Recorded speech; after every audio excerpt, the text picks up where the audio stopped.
You say you want a better life, but every day you repeat the same habits, and deep down, you know nothing will change if you stay the same. When something is important enough, you do it even if the odds are not in your favor. The difference between winners and everyone else, it's not talent, it's habits. Tiny actions repeated daily shape your entire future. The real reason, the deeper reason that habits matter is every action you take is like a vote for the type of person you wish to become. I remember facing a safe path everyone told me to take and realizing future me would regret never betting on myself. Your time is limited, so don't waste it living someone else's life. Because 5 years from now, you'll either thank yourself for the habits you start today or wish you had. In this video, you'll discover 60 powerful habits used by billionaires, founders, and high achievers that will upgrade the next 60 years of your life starting right now. If you've been here before, drop a hashtag Believe in the comments below so I can feature you here in a future video. And if you're new, welcome to Believe Nation, the only channel that helps you believe in yourself daily, one video at a time. Believe. Success this year for you comes down to one thing: your habits. Most entrepreneurs say they want the best year, but then do the same things as last year. If you change nothing, nothing changes. In fact, if you coast through this year, you'll wake up next year with nothing but regrets. Research with dying patients found that many stayed stuck in old patterns and habits out of a false sense of comfort. They pretended they were content, where deep down they longed for more. Don't let that be you. Think of the famous story of the elephant and the rope. A massive elephant is held by a tiny rope tied to its leg. It could break free at any time, but it doesn't even try. Why? Because as a baby elephant, that rope was enough to hold it. It tried and failed back then, so now it believes that same rope can still hold it forever. It's not the rope stopping the elephant, it's the belief that the rope is stopping it. I know how that feels. Let me take you back to when I was 22. I was about to graduate university and had a choice: take a six-figure dream job in banking or join a startup and make $300 a month. Everyone told me, take the money. But I fast forwarded in my head. I imagined being 40, looking back, and I knew I'd regret not giving the startup a shot.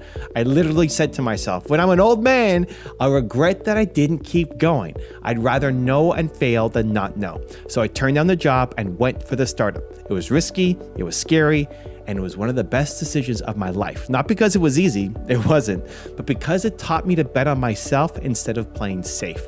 Maybe you're thinking, that's great for you, Evan, but I'm not sure I can do it. I've tried changing and failed. Maybe I'm just not cut out for this. If that doubt is in your head, I want you to remember that elephant. That doubt is just a tiny rope. It held the old you, but it doesn't have to hold the new you. Just because you failed before doesn't mean you'll fail forever. Failure is training, not your verdict. You can break free. You can change your habits starting now. So let's cut that rope and get you moving. All right, no more excuses. Let's get into the 7 habits that will make this year your best year yet. And stick with me, because if you apply these, I promise you will feel the change.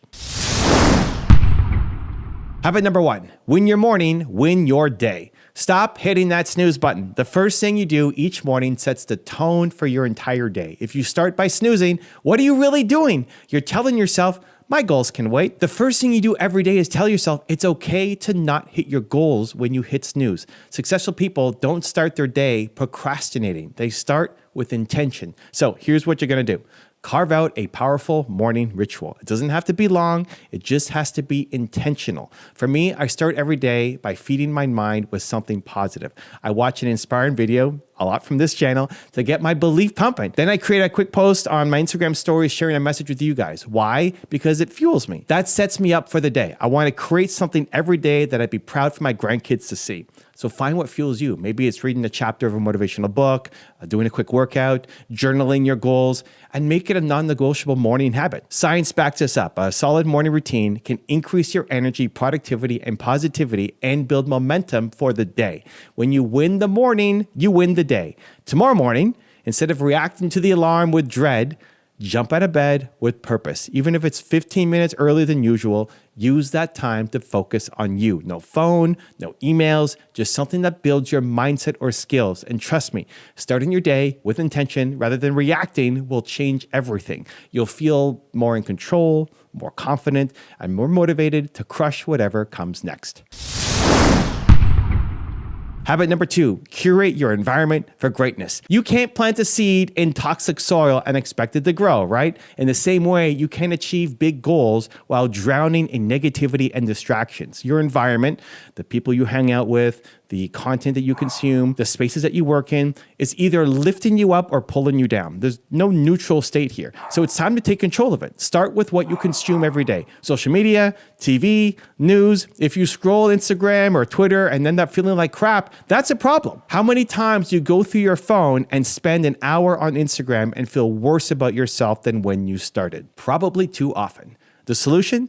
Curate your feed. Now, I do this myself. I only follow people that inspire me. My YouTube, my Instagram is great. I'm not following people who are out there spreading negativity. As soon as something negative appears, I swipe away. I am trying to engineer my online environment for boldness and belief, not negativity and doubt. You can do the same. Unfollow the haters, the cynics, the drama that doesn't involve you. Follow people who are where you want to be, who are sharing their knowledge, who make you feel energized. And this goes beyond social media. Look at your real life circle. Are the people around you supportive or skeptical about your dreams? Jim Rohn said, you are the average of the 5 people you spend the most time with. And he's right. If your friends are complaining and playing victim all day, guess what? You'll start doing the same. But if you're around the go-getters, mentors, Believe Nation members here who lift you higher, you'll rise to their level. It's proven. Even emotions are contagious in groups. One Harvard study showed that seeing positive posts on Facebook actually made people feel more positive, and seeing negative posts made them negative. We catch mindsets from each other. So, audit your environment ruthlessly. Design it for success. Clean your workspace if it's cluttered and stressing you out. Put up a picture or quote that inspires you when you look at it. Maybe you need to spend less time with that always negative cousin and more time in a mastermind group or with fellow entrepreneurs who push you forward. Remember, you are the gatekeeper of what gets into your head, so protect it. When you surround yourself with positivity, ambition, and solutions, you automatically show up as a better version of you. Habit number 3, flex your discipline muscle daily. Successful entrepreneurs aren't magically more disciplined. They've just trained that muscle, and you can too by doing one hard thing every day. The goal is to prove to yourself that you're in control, not your temptations or your fears. Each day is an opportunity to send yourself a powerful message that I am stronger than my excuses. Now, I have a little weird way of doing this. I literally keep a giant Costco-sized bag of Doritos on my desk. It's right there behind me, right? Sounds a little weird, right? It's there on purpose. Doritos are my kryptonite. I love them. And by all rights, I should throw that bag out just to avoid the temptation. But I do the opposite instead. I have a strategy that's called Damn the Doritos. Just by thinking about it, my mouth is watering as I'm talking. I could eat that whole bag right now, but I'm not. Every day that unopened bag taunts me, and every day I choose to look at it with self-control, my mouth is watering, I want to remind myself that I'm stronger than the Doritos. When I resist it, I get a little bit more confidence. The high you get of self-confidence to know that you're stronger than the Doritos is incredible. It's not about the chips. It's about training willpower. You don't need a bag of Doritos, but you do need a daily willpower workout. Maybe it's taking a cold shower every morning so you're toughening your mind. Maybe it's committing to do that one task that you hate, like a sales call or coding or whatever it is for you, for 30 minutes every day without fail. Pick something that you typically shy away from or is a temptation that you usually cave to and challenge it head on in a small way.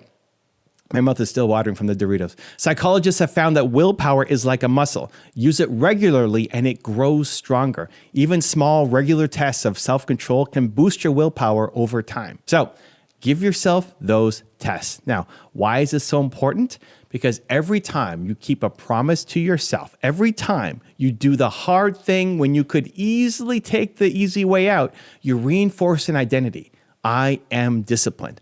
I follow through. And that identity is gold. It motivates every other habit. When you know you can count on you, your confidence shoots through the roof. You walk into meetings, into sales calls, investor pitches, whatever, with a quiet strength because you've proven to yourself in private that you have self-control. So starting today, choose your hard thing and flex that muscle daily. It doesn't have to be something extreme, just consistent. Those tiny acts of discipline, day after day, will compound into an inner strength. Habit number 4, don't build alone. Get mentors and accountability. Entrepreneurship can be lonely if you let it, but success, it's a team sport. The smartest entrepreneurs actively seek help, feedback, and mentorship. They know that trying to do everything solo is a recipe for burnout and tunnel vision. As the African proverb goes, if you want to go fast, go alone. If you want to go far, go together. Going far is the goal here. I had to learn this one the hard way. When I started out, I was stubborn. I thought I had to have all the answers myself. And when I didn't, I hid it. I was making no money in my first business, eating beans for lunch, struggling to survive, and I was too embarrassed to tell my friends or my family. I would lie and say, oh yeah, everything's good. I'm hustling. I'm living the entrepreneur life. Where inside, I felt like a failure. I mean, nobody likes to admit how much they suck, right? But that isolation nearly broke me. I almost quit on my dream because I was trying to do it all alone in silence. I eventually opened up and got guidance, and it saved my business. Don't do it alone because you'll probably fail. You'll quit along the way because it's too devastatingly lonely. That's the advice from my younger self to you. So what does this habit look like? It means building your support system. Find a mentor or a coach if you can. Someone who's a few steps ahead of you that can show you the ropes. If you can't get a one-on-one mentor, no problem. You can learn from virtual mentors, books, courses, videos right here. Believe Nation, there's a new video for you every day. Join a mastermind or a local entrepreneur group where people hold each other accountable. Even just one accountability buddy can 10x your progress. When you know someone will ask you, hey, did you do what you said you were going to do? You show up differently. In fact, entrepreneurs who connect with mentors are proven to perform better. One study found that 70% of small business owners with mentors survive beyond 5 years, double the survival rate of those who go alone. That's huge. Mentors literally double your chances of success. So if you're starting out and feel like, who would mentor me? Here's a tip. Model first, I'll cover that next, and serve where you can. Offer to help out someone that you admire, add value to them, intern or volunteer in their world. You'll learn just by being around them. And don't overlook peer mentors. Someone at your level who is just as hungry can still be a great accountability partner. The point here is to get out of your own head and get feedback and support from others. It will keep you sane, motivated, and on the track when the road gets rough. Every hero has a guide. You're the hero of your story, but you're not meant to do it all alone.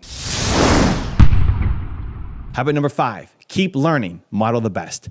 Never stop being a student. The moment you think, I know enough, you've started dying. Harsh but true. The world is evolving. Your industry is evolving. You need to evolve too. The quickest way to compress decades of learning into days is to model people who have already done what you want to do. Success leaves clues. Whatever goal you're chasing, someone out there has achieved something similar. So study them, copy the right things, and build on it. When I hit the lowest point in my first business, this habit is what saved me. Remember that startup that I chose? It was not all sunshine. I was making $300 a month. I felt like a total failure. I finally told my business partner, I quit. I was done. But the next day I woke up and something clicked. I thought, someone has figured this out. Who has built a software company before? And Bill Gates was my guy. He's the first name that came to mind. I dove into young Bill Gates and how he built Microsoft from 0 to 1. I didn't care that he became a billionaire. I cared about how he started when he was just another kid with a dream. And I discovered something game-changing: partnerships. Gates landed a partnership with IBM that exploded Microsoft. But even before that, he grew through smaller partnerships. I thought, if partnerships got Microsoft from 0 to 1, maybe that's the key for us. So I copied it. I hustled to secure a partnership deal for our first startup, and boom, we got our first major break, a $13,500 deal with a UK distributor. For me, making $300 a month, $13,500 felt like $1 million. I went from drowning to breathing because I modeled success. And I tell this to entrepreneurs all the time now: find who solved your problem and learn from them. As I put it back then, Bill Gates had built a software company. I'm going to learn how he did it and apply it. That decision gave me hope and a roadmap. So make this a habit. Always be learning. Always be modeling. Read biographies, watch interviews, take courses, watch videos like this. If you have business idols, consume everything you can about how they think and how they operate. Don't just admire Elon Musk or Sarah Blakely or whoever. Study them. Emulate their mindsets and strategies that resonate with you. And read. There's a reason the average CEO reads around 4 to 5 books per month, while the average person barely reads 1 book a year. Leaders are learners. Every book or article or video is a mentorship session with the author. It's condensed wisdom for a few bucks or for free. Take advantage of that. The key here is consistency. Commit to a learning routine just like you commit to a workout. It could be 30 minutes of reading every day, or listening to podcasts during your commute, or taking an online class each month. Whatever it is, schedule it. Never be the smartest person in the room. If you are, you find a bigger room. Stay curious, ask questions, seek feedback. The best entrepreneurs are always upgrading their skills and their knowledge. When you adopt this habit, you'll start noticing something pretty cool. You'll make better decisions faster. You'll spot opportunities and red flags that you used to miss. Why? Because you have a library of other people's experiences and insights in your head. That's your ultimate competitive advantage. Keep feeding your mind, and there's no limit to how high you can climb. Habit number 6, take action before you're ready. This habit is simple to understand, but hard to do. Less thinking, more doing. Planning has its place. Learning has its place, but nothing, and I mean nothing, beats taking action. So many aspiring entrepreneurs get stuck in analysis paralysis. They want the perfect plan, the perfect timing, the perfect version of their product or service. Guess what? Perfect doesn't exist, and waiting for it will kill your dreams. You have to start before you're ready. You have to jump and grow wings on the way down. That's how real progress is made. One of my favorite expressions is version 1 is better than version 0. Your first attempt might be ugly, messy, even embarrassing, but at least it exists. You can improve something that isn't there. When I started my YouTube channel, I was not a natural on camera. In fact, I was awkward. It took me 350 videos. Yes, 350 videos before I felt slightly comfortable in front of the camera. Can you imagine if I had said, I'll start making videos once I'm good on camera? This wouldn't exist. Believe Nation wouldn't be here. I just had to post and post and post. Even when the views were low and my delivery wasn't great, that's how I got better, by doing. After my first year on YouTube, I had 25 subscribers, and my videos, frankly, kind of sucked. 5 years in, I had maybe a few thousand subscribers. Most people would have quit right there. Most people do quit too soon, as we've already talked about. But I kept going, kept improving 1% with each video, and then momentum kicked in. 10 years later, those 25 subscribers turned into millions. The channel grew beyond what I ever imagined, all because I kept taking action instead of overthinking. So I want you to adopt this mantra: progress over perfection. Action over analysis. This doesn't mean go be reckless.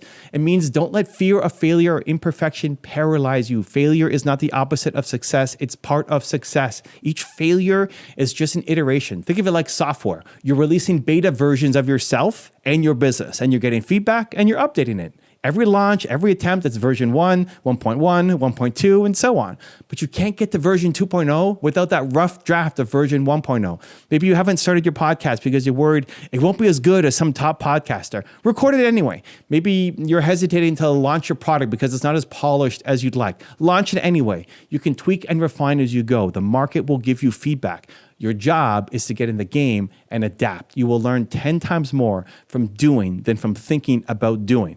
Action creates momentum, and momentum builds confidence and competence. It's a beautiful cycle once you're in it, but you have to break the inertia first. So whatever you've been putting off, that big idea, that next step, start now, today. It won't be perfect, and that's okay. You're going to learn, adjust, and get better. The greatest realizations, opportunities, and yes, even luck tend to come to those who are in motion. So get moving. Habit number 7, stay consistent and patient. Play the long game. Finally, if you want this year to truly be your best year, you must embrace the power of consistency. Greatness is achieved through daily practice and patience over time, not one-off spurts of effort. In a world obsessed with overnight success, you need to be the tortoise, not the hare. Be willing to put in the work consistently and trust that the results will follow, even if you don't see them immediately. I'll share 2 visuals that I love, one from nature and one from my own journey. First, nature, the Chinese bamboo tree, right? For the first 4 years, a Chinese bamboo seed sits on the ground with no visible growth. You water it, you nurture it, and nothing seems to happen. Year 1, nothing. Year 2, nothing. Year 3, nothing. 4, nothing. Most people would give up, dig up the seed in frustration. But in year 5, boom, this tiny shoot finally breaks through the soil and then grows 80 feet in just 6 weeks. 80 feet! It seems like an overnight explosion, but was it? No. It was years of invisible growth, of root spreading deep and wide, creating a foundation for that rapid rise up. If at any point You stopped watering, that bamboo would have died in the ground. Consistency and patience made the miracle happen. Your journey is the same. You may be putting in tons of work right now with little to show for it, but if you're laying the foundation, the breakout will come. Success is often building quietly on the ground until one day it shoots up for everyone to see. Now, in my journey, I already told you about my slow start on YouTube, 5 years to crack a few thousand subscribers. It was pretty demoralizing at times, but I kept reminding myself why I started. To help entrepreneurs. And I kept uploading videos every day, even when the growth was slow. Most people quit too soon. All I had going for me was I kept going. I just refused to quit. Eventually, the curve turned upwards. After those first 5 years of grinding, the next 5 years saw exponential growth. We crossed 100,000, then 1 million, now over 4 million subscribers. It looks like a huge jump, but it was really the compound effect of consistent effort. One video didn't do it. 1,000 videos did. One push-up doesn't get you fit. 100 push-ups a day over months does. Consistency isn't sexy, I get it. Doing the same small things every day can feel boring when you crave big results, but I promise you, this is exactly how big results are achieved. James Clear says, habits are the compound interest of self-improvement. Every small action, every small daily habit is like a penny that's doubling. It might not look like much today, tomorrow, even next week, but give it time and you'll see an astounding transformation. The key is to keep showing up, especially on the days you don't feel like it. Anyone can work hard when they're motivated. Warriors work hard even when they're not. So ask yourself, what's 1 or 2 critical things, if done consistently, that will move the needle most for your business or life? It could be making 5 sales calls every weekday. It could be writing 500 words for your book every morning. It could be posting 1 piece of content daily to build your brand. Commit to it and stick to it like clockwork. Put it on your calendar, track it, make it a non-negotiable. And while you're being consistent, practice patience. Trust the process. Remind yourself of the bamboo tree. Just because you don't see growth yet doesn't mean nothing's happening. So stay patient and keep watering those seeds. Most people will give up in the 3rd inning. You're going to be the one who's still playing strong in the 9th. That's why you'll win. Your future self will thank you a year from now for the habits you start today. These 7 habits are not quick fixes. They are identity shifts for you. They transform you into the kind of person who naturally achieves more, who inspires others, and who lives with purpose and confidence. You've got this. I believe in you. But more importantly, you're starting to believe in you too. You showed up here right now today. You've invested in yourself right here today. That's the difference between someone who dreams and someone who does. So keep showing up. Keep doing the work, and no matter how tough it gets, remember why you started. Your best year ever is in reach. It's time to grab it. You look at Elon Musk and wonder, how does he do it? How does he push the boundaries of technology and business every single day? Today, you're going to learn exactly how Elon Musk rewires his mind for daily success, and more importantly, how you can do it too. This will be a practical roadmap you can follow as an entrepreneur to level up your mindset, focus, and resilience. And by the end of this, you'll have clear strategies to apply in your own life, taken straight from how Elon Musk trains his brain for success. Let's dive in. First principles thinking. Break problems down to basics. Do you ever feel stuck because that's how things have always been done?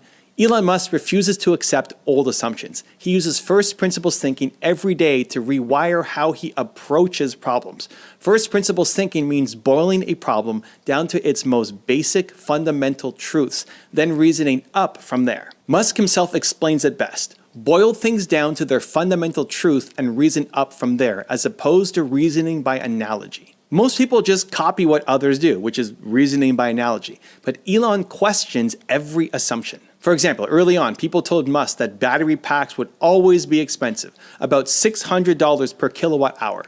Instead of just accepting that, he broke down the problem.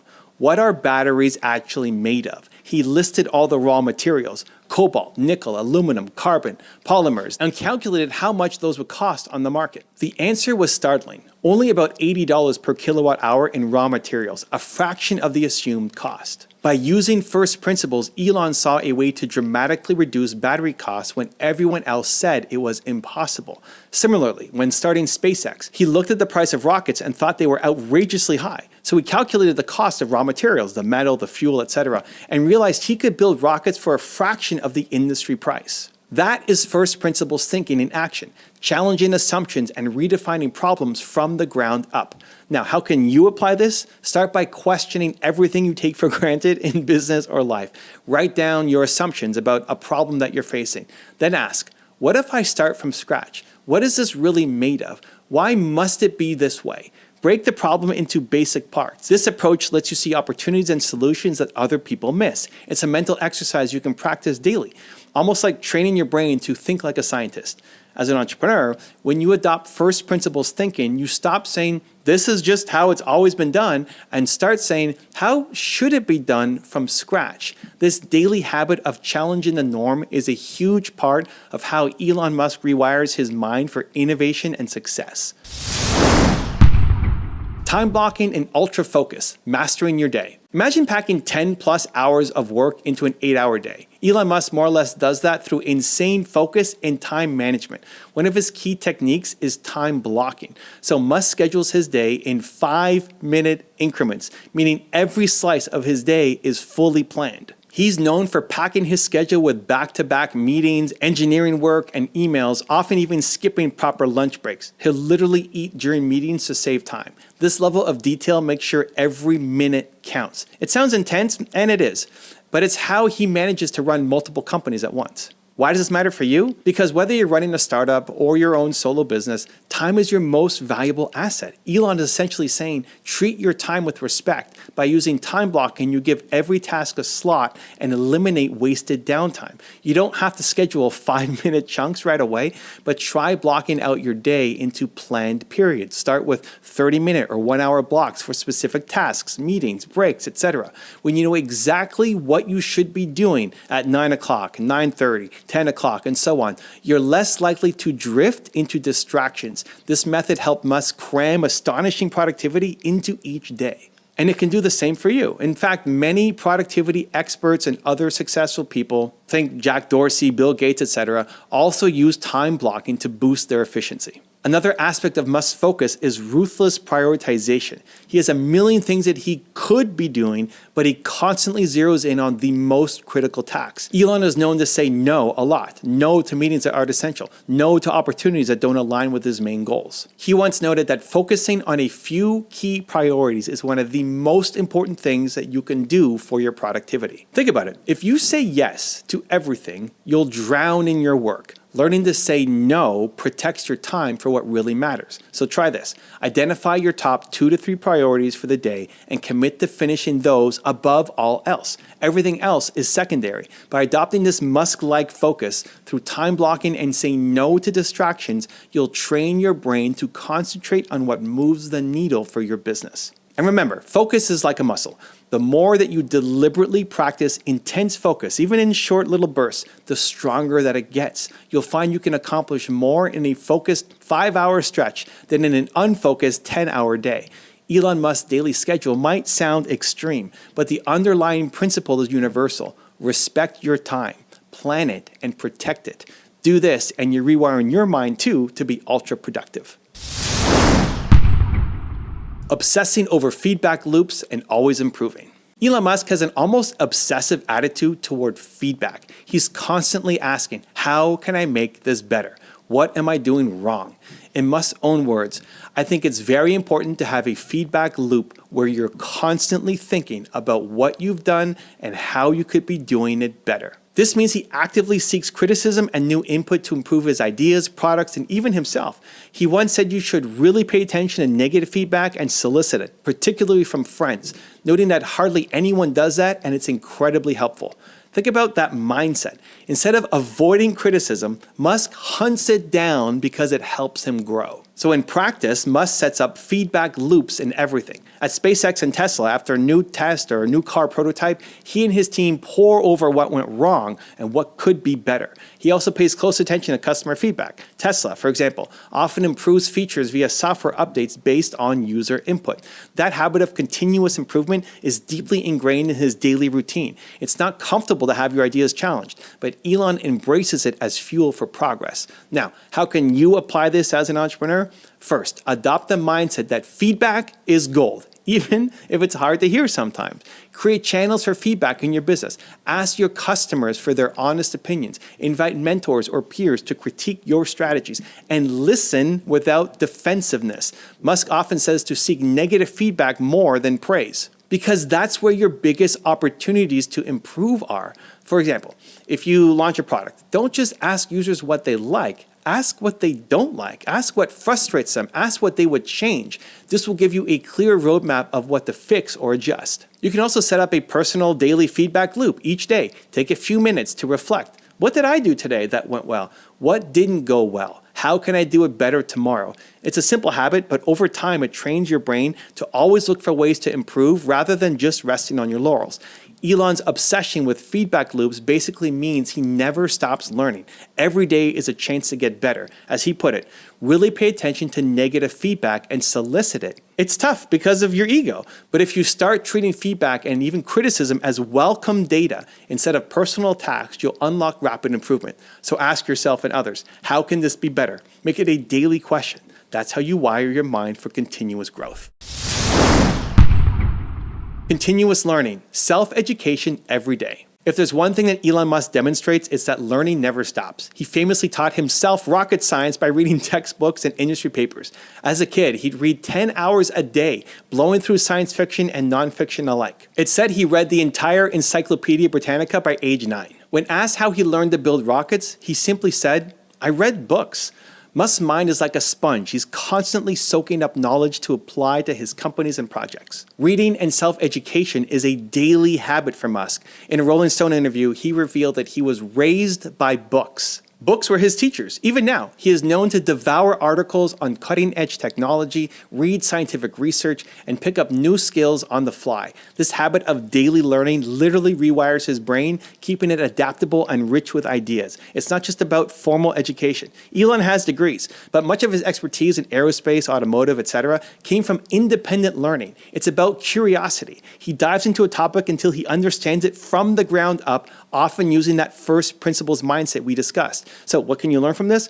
Make learning a part of your daily routine. It could be reading 20 pages of a good book every morning, listening to informative podcasts during your commute, watching some amazing YouTube videos like the ones on this channel, or taking an online course in the evening. The key is consistency. Science has shown that reading can boost your confidence, decision-making, and even reduce your stress levels. And it's a common habit of successful people. In one study of 1,200 wealthy individuals, every single one of them reported that reading was a regular habit. That can't be a coincidence. Warren Buffett spends 5 to 6 hours a day reading. Bill Gates reads 50 books a year. Elon Musk reads constantly. They're feeding their brains. So carve out time to educate yourself daily. If Elon, with his crazy schedule, can find time to read and learn, you can too. Even 30 minutes a day will compound over time. Read broadly and read things that challenge you. Musk didn't just read about one topic. He read about everything from fantasy novels to rocket engineering manuals. This broad knowledge base allows him to connect dots between different fields, like applying software principles to car manufacturing or physics to business problems. As I often say, your growth as an entrepreneur will be tied to your growth as a person. In my book, Built to Serve, I emphasize that pouring into yourself, which is learning and improving, equips you to serve others with greater value.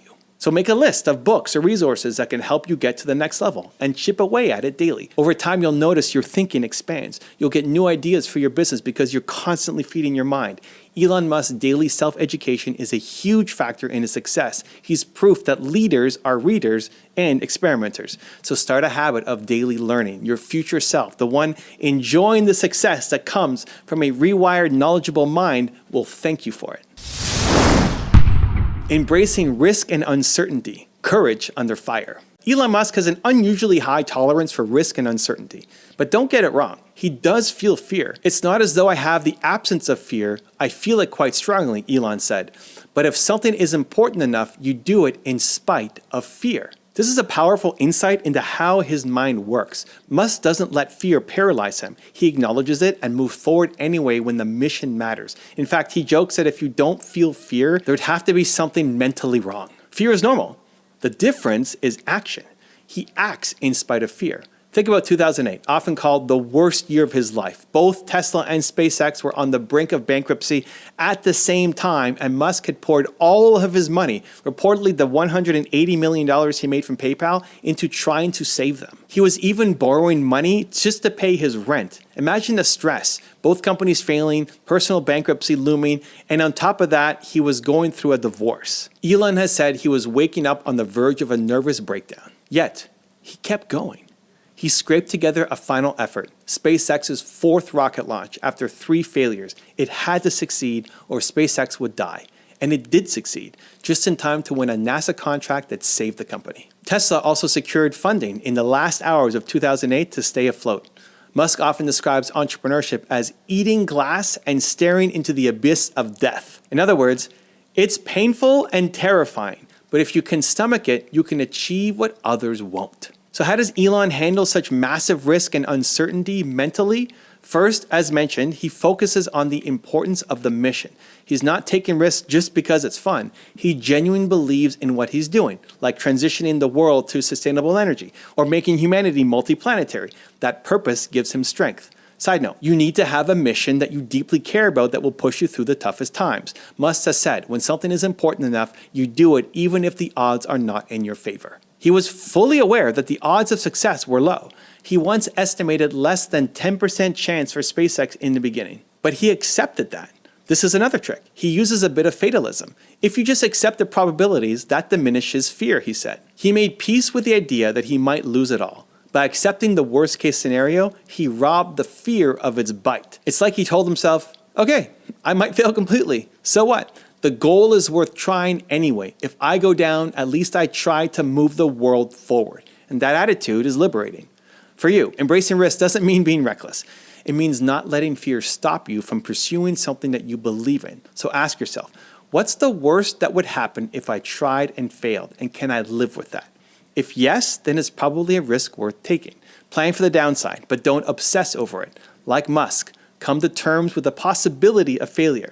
Then focus on execution. Also, stay flexible. Elon faced uncertainty by adapting quickly. If plan A failed, he was ready with plan B, C, or D. As an entrepreneur, things will rarely go 100% as planned. There'll be market shifts, deals will fall through, etc. Prepare your mind to expect the unexpected. Instead of fearing it, embrace it as part of the journey. So, one practical exercise. Deliberately step out of your comfort zone regularly. It could be as simple as calling a tough potential client or launching that project you've delayed because you're not sure if it will work. Make your first YouTube video. Train yourself to be okay with uncertainty by facing it in small doses. Over time, your confidence grows. You realize, like Elon, that most risks aren't fatal. They're learning experiences. And even when they are huge, if the vision is important enough, you'll find the courage to do it anyway. As Musk's story shows, sometimes the biggest risks carry the biggest rewards. His willingness to risk it all in 2008 is why we have SpaceX and Tesla today. The bottom line is this: rewire your mind to view risk as a necessary part of progress, not something to avoid at all costs. Be smart, do your homework, but when your gut and heart says this is worth it, be brave and leap. In entrepreneurship, not taking a risk can be the biggest risk of all. Elon's mindset teaches us to bet on ourselves when it matters and trust that we'll figure things out. Visualization and future-oriented thinking. See it, then do it. Elon Musk is always living in the future. He has a clear vision of possibilities that don't exist yet. Electric cars everywhere, cities on Mars, high-speed tunnels under LA. This future-oriented thinking isn't just daydreaming. It's a mental technique that guides his daily actions. Musk visualizes bold goals and then aggressively works backwards to make them happen. In a sense, he's rewiring his mind to stay focused on what will be rather than being limited by what currently is. Visualization is a very powerful tool, and science backs this up. Research shows that imagining something vividly can activate similar brain regions as actually experiencing it. In other words, our brains can't fully tell the difference between a real experience and a deeply imagined one. High-performing athletes use this trick all the time. They visualize making the perfect shot or winning the race, which primes their mind and body to actually do it.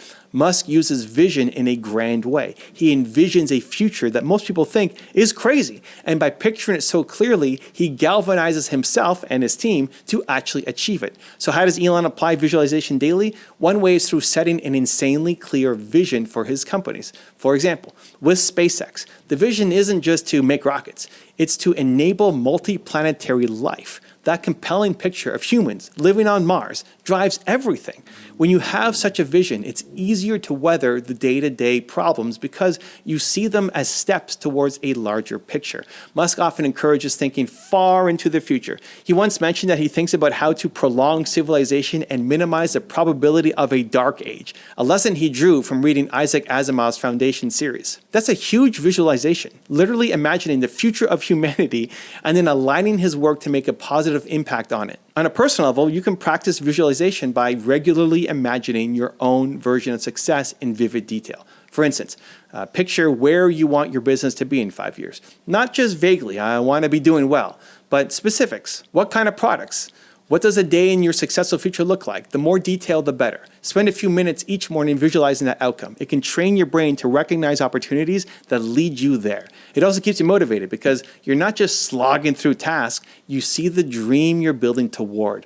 Musk also uses what we call mental simulations. He imagines how a future scenario might play out, then figures out what steps are needed now in order to get there. It's like reverse engineering the future. For example, he visualized a world with 1 million electric vehicles, and it became clear that batteries needed to be much cheaper and factories much bigger, hence Tesla's focus on gigafactories and battery R&D. By visualizing high-end goals, he identifies present priorities. One more aspect. Visualization can help with mental toughness. When Elon was working 100-hour weeks during the Model 3 launch, he called it production hell, you can bet he kept picturing the payoff. Thousands of satisfied customers driving cars and the company surviving the crunch. Visualizing success can pull you through the pain of the present. It gives you that extra boost of resilience because you see that it's going to be worth it. So try this. Write down a vivid description of your big goal as if it's already achieved. Then, each day, read it or visualize it for a few minutes. Let yourself feel the excitement of that success. Your brain will start aligning your subconscious to make decisions that favor that outcome. It's not magic, it's neuroscience and focus. As the saying goes, where focus goes, energy flows. Elon Musk's relentless future focus means his energy is always flowing toward making that future real. Adopt that habit, and day by day, you'll make your vision less of a fantasy and more of a plan. Building resilience and mental toughness. Bouncing back from failures. If you take big risks and pursue giant visions like Elon Musk, you're going to get knocked down. A lot. The difference with Musk is how he responds to those setbacks. He treats failure as a teacher, not a tombstone. His ability to persevere through brutal challenges is a cornerstone of his success. So let's unpack how he builds and maintains that resilience together. First, Elon has a mindset that embraces failure as a part of the process. SpaceX had 3 rockets blow up before reaching orbit. Each failure could have been the end, but Musk dug into what went wrong, fixed it, and tried again. He famously said, "Failure is an option here. If things are not failing, you are not innovating enough." That attitude removes the stigma of failure. It doesn't mean he wants to fail, but he recognizes that pushing the envelope will inevitably come with some failures. And that's okay as long as you learn and improve. This growth mindset, seeing effort and setbacks as a path to mastery, is something that you can develop too. Second, Musk has grit, that mix of passion and perseverance. Even when things get extremely hard, he doesn't give up. Remember the quote, "Being an entrepreneur is like eating glass and staring into the abyss of death." It paints a stark picture of how tough it can feel to be an entrepreneur. Musk doesn't shy away from that pain. He expects it. By normalizing the struggle, yep, this is supposed to be hard, he doesn't get discouraged when he hits a wall and it is hard. Instead, he asks, how do we get through this? In 2018, Tesla was in a production hell, trying to mass produce the Model 3. Elon said he was sleeping on the factory floor working around the clock. He later recalled that time as excruciating, but what kept him going was the belief in the mission and not wanting to let his team and customers down.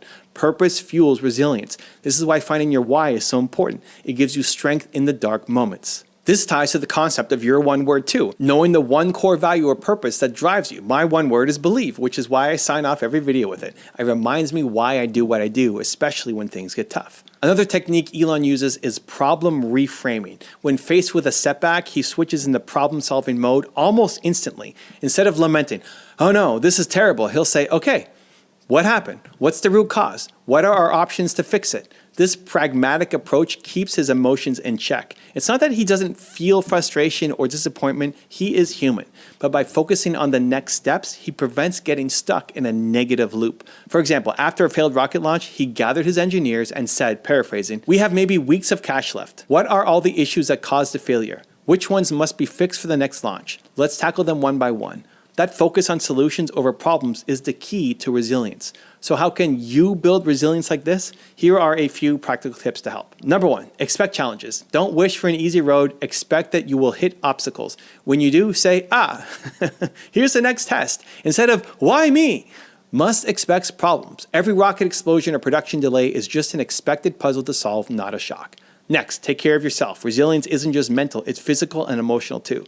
Musk is known for intense work, but even he has acknowledged the need for some balance. Spending more time with the kids, stepping back when possible. You can't run at 100% all the time without burnout.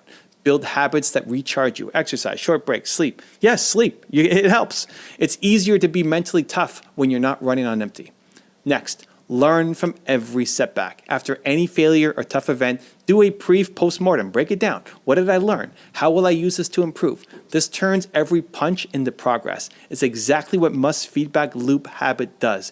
Even failure provides valuable feedback. Crucially, surround yourself with people who support your mission. Musk has a loyal team that shares his big vision. When you have a community or team that believes in what you are doing, you can lift each other up when times are hard. As an entrepreneur, maybe that's co-founders, mentors, or an online community of like-minded builders. Don't go it completely alone. Resilience is tougher in isolation. And lastly, keep perspective. Musk often talks about keeping an eye on the big picture, like saving humanity, no biggie, which can make daily headaches seem smaller by comparison. You can do a version of that. Remember why you started your business, the change that you want to make, the people that you want to help. When you're in the weeds, zoom out to that much bigger perspective. It makes you realize that the pain now is temporary and worthwhile for the impact that you're going to have on the world. Every day that you push forward, you're strengthening that resilience muscle. Elon Musk's mind is tough because it's been forged through many failures and he keeps coming back. You can cultivate that same never give up attitude. In doing so, you'll stand out because most people quit when it gets hard, but not you, not anymore. You'll keep believing in your vision and in yourself. Now that is mental toughness. Challenging assumptions and redefining problems. Thinking different daily. One of Elon Musk's most notable mental habits is his constant challenging of assumptions. Now, we touched on this with first principles, but it goes even further. Musk has a personal rule, an algorithm for engineering and business that starts with question every requirement. Never accept something just because that's the way it is. In fact, he says your requirements are definitely dumb. It does not matter who gave them to you, no matter who it is, everyone's wrong sometimes. Blunt, but true. This mentality forces you to rethink everything from the ground up. It's a daily practice for Elon. In meetings, if someone says, we have to do X because that's industry standard, he'll respond, but why?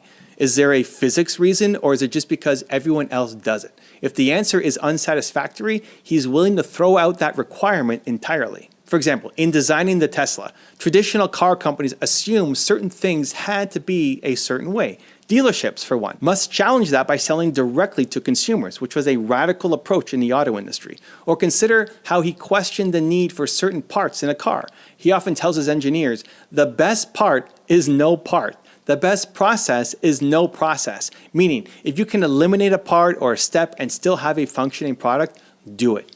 Early Model 3 production had issues because of over-automation. Musk realized they had added too much complexity, so they redefined the problem. Instead of, how do we automate everything? The question became, how do we simplify and then automate? This led to removing some robots and simplifying the design, which ultimately sped up production. So by challenging the assumption that more automation is always better, they found an actual better solution. Challenging assumptions isn't about being contrarian for ego's sake. It's about finding truth and efficiency. Musk famously told his team to make requirements less dumb and delete any part or process that you can. Only after you do that can you optimize what's left. This approach can be applied to your daily life and your business operations as well. Ask yourself and your team, number one, why are we doing it this way? and keep asking why like a curious kid until you hit a fundamental reason. Next, what if we remove this step or element? You might discover it wasn't as necessary as you assumed. Next, is there a different way to frame the problem? Sometimes how you define a problem limits the solutions. For example, instead of how can I get more customers to buy, you might reframe it to how can I deliver 10 times more value so customers flock to us? The latter question might lead to a completely different set of strategies. Adopting this habit will differentiate you as an entrepreneur. While others get stuck in conventional thinking, you will find creative solutions. It's literally training yourself to think differently. Steve Jobs used that phrase as a slogan.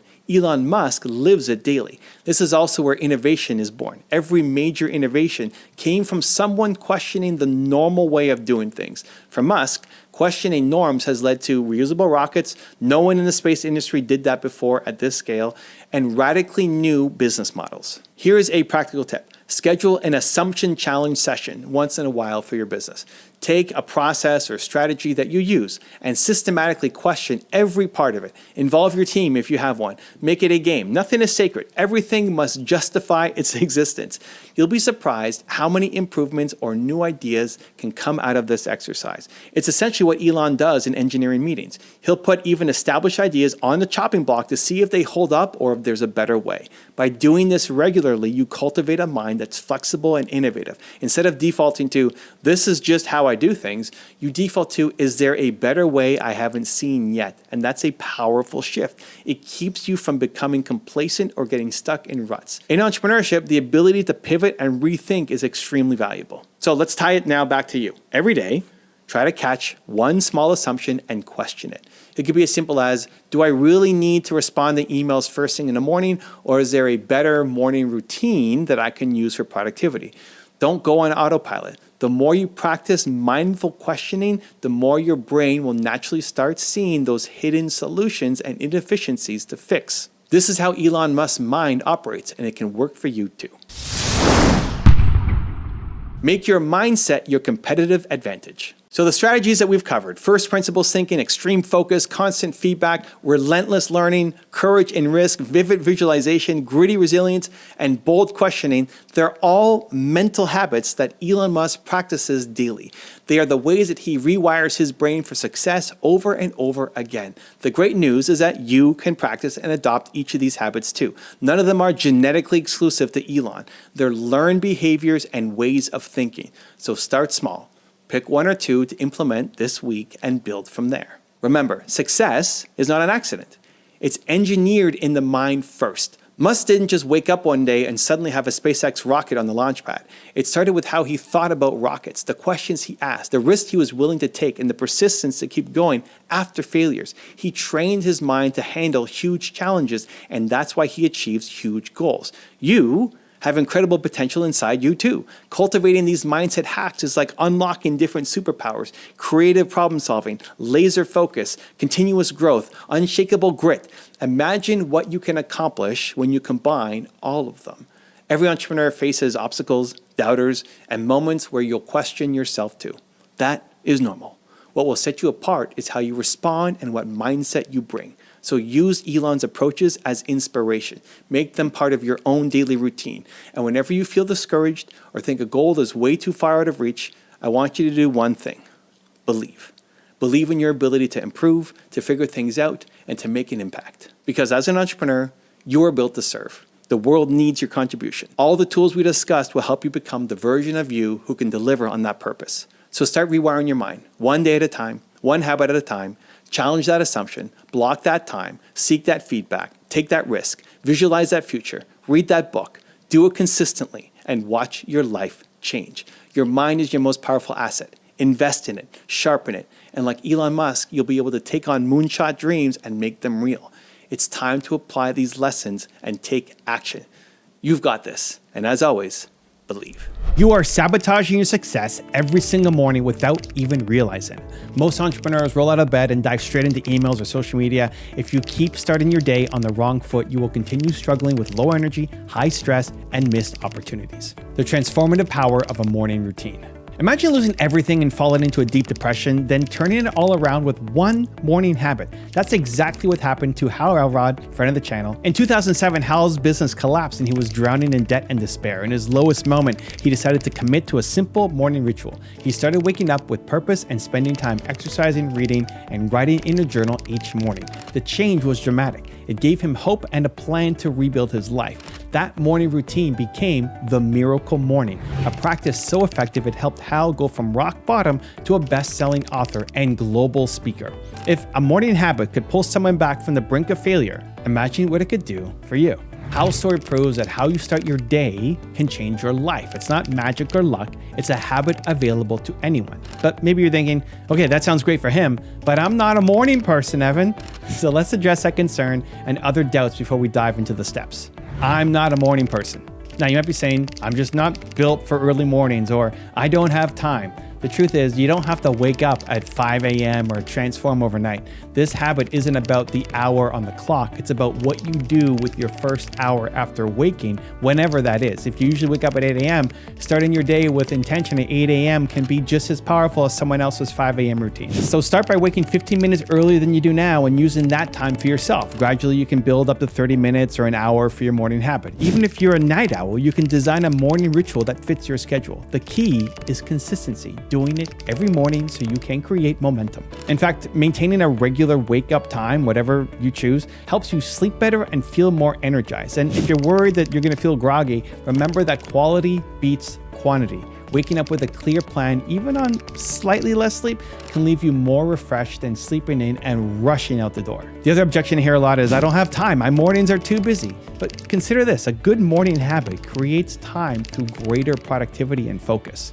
By investing 20 to 30 minutes in yourself at the start of the day, you'll likely gain back hours of improved concentration and energy later on. You will handle tasks faster with less stress because you started in the right state of mind, which leads us to how to do it. So let's break down the morning habit into clear steps you can follow. Each of these steps are science-backed and used by successful people every single day.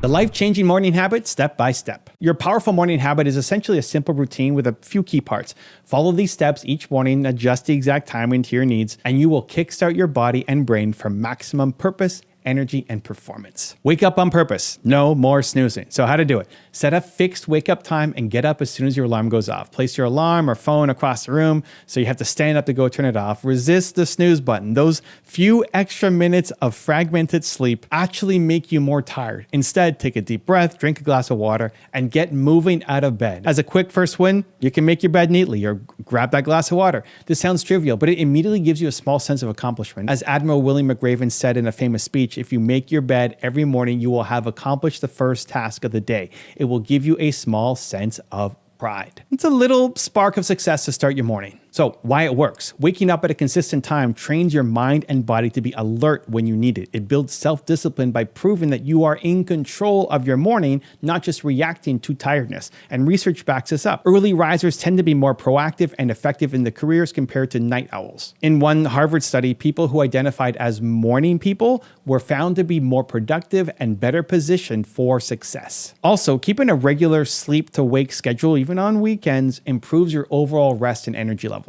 So when you start your day on your terms, not by oversleeping or by scrambling and rushing, you set a confident tone. You're telling your brain that you are in charge, which boosts your focus for everything that comes next. Move your body, exercise, even just a little. How to do it. So spend at least 15 to 30 minutes on physical activity each morning. This can mean a quick workout, a brisk walk in your neighborhood, some stretching, yoga, whatever gets your blood flowing. Now, if you're new to exercise, start small. Try a 10-minute walk or a short body weight routine at home. The goal is to get your heart rate up and muscles working. Ideally, do this before you look at your phone or settle into work.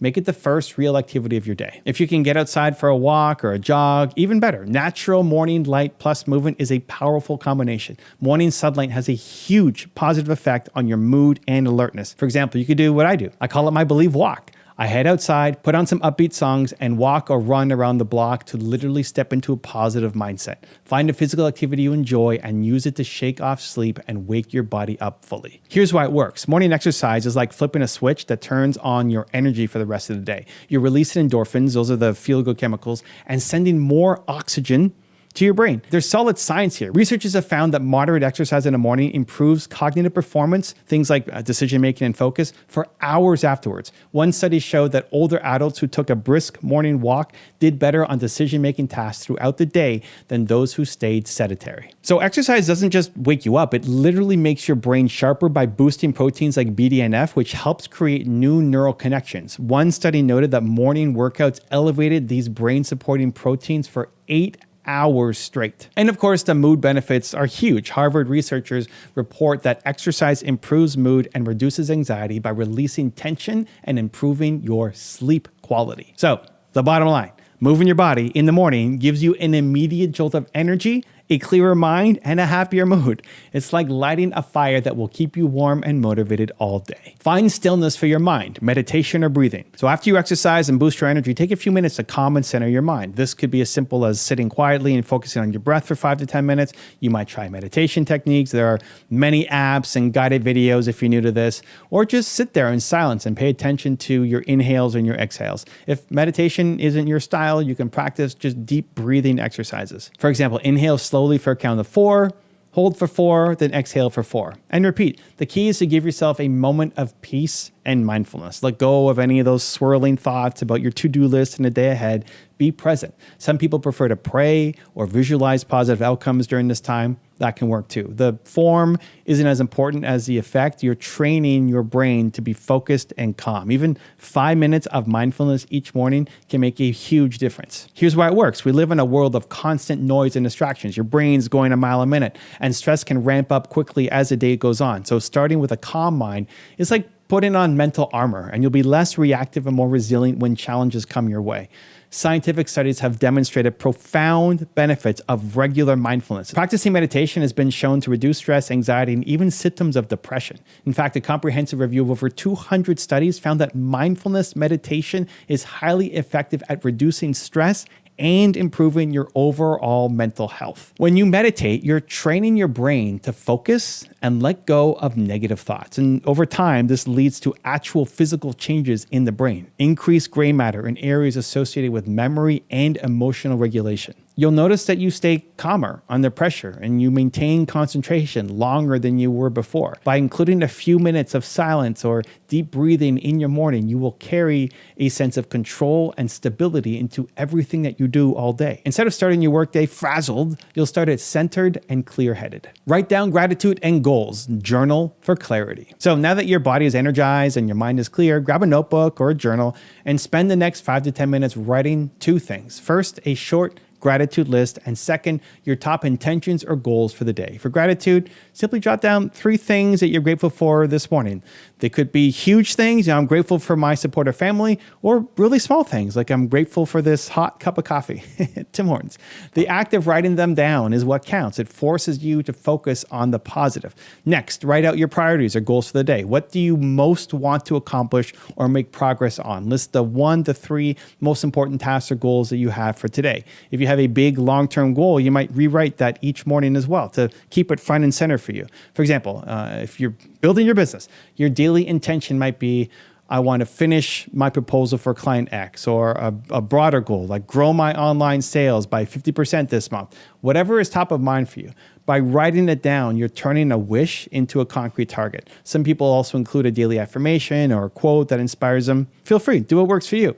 The key practice is put pen to paper or fingers on your keyboard and articulate your gratitude and your focus for the day. This whole step can be done in just a few minutes. This isn't an hour-long exercise, but don't underestimate its power. Here's why it works. Journaling in this way combines 2 proven success habits, practicing gratitude and setting clear intentions. So let's start with gratitude. When you write things down that you appreciate, you are literally training your brain to see the good in your life. Psychology research shows that a regular gratitude practice can dramatically improve your mood and your outlook. For instance, a study by psychologists at UC Davis and University of Miami found that people who wrote weekly gratitude lists were more optimistic, and they felt better about their lives and even exercised more and had fewer doctor visits compared to those who focused on negative or neutral things in their lives. Another study at UCLA found that just 15 minutes of gratitude journaling a day done consistently boosts mental wellness and shifts your mindset to a more positive perspective. So, Gratitude resets your attitude to one of abundance and possibility. And that is the perfect mindset to tackle your goals for the day. Now, writing down your goals or priorities taps into the power of intention. It's not enough to just have goals in your head. You need to clarify them on paper or on your computer. Writing things down signals to your brain that they matter, and it kickstarts your commitment. In fact, a study by psychologist Dr. Gail Matthews found that you become 42% more likely to achieve your goals just by writing them down. That's a huge difference for such a simple habit. The act of writing creates a psychological contract with yourself. You're no longer vague about what you want to do. You have a written promise staring right back at you. This increases the chance that you'll actually take action. Productivity experts also note that when you define your top 1 to 3 tasks for the day, often called MITs, most important tasks, in the morning, you are far more likely to get those done because you don't waste energy on less important stuff. You've set your focus. Gratitude gives you a positive lens, and goal setting gives you a target. Together, this journaling practice ensures that you start your day both motivated and purpose-driven. So you're not just reacting to random events, you're actively creating the day that you want. Fuel with positivity. No negative inputs first. So the final piece of this morning habit is to feed your mind with positive, uplifting input. This means deliberately choosing what you listen to, what you watch, what you read at the start of the day. Many people make the mistake of scrolling news headlines or checking social media first thing.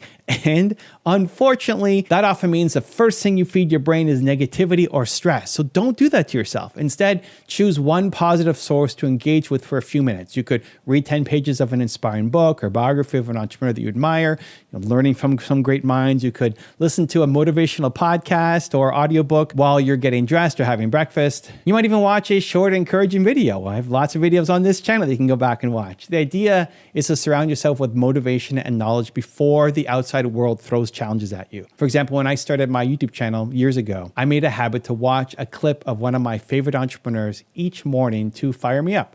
It could be a Steve Jobs speech or a Les Brown motivational bit. It always reminded me of what's possible. You can do the same with whatever voices inspire you.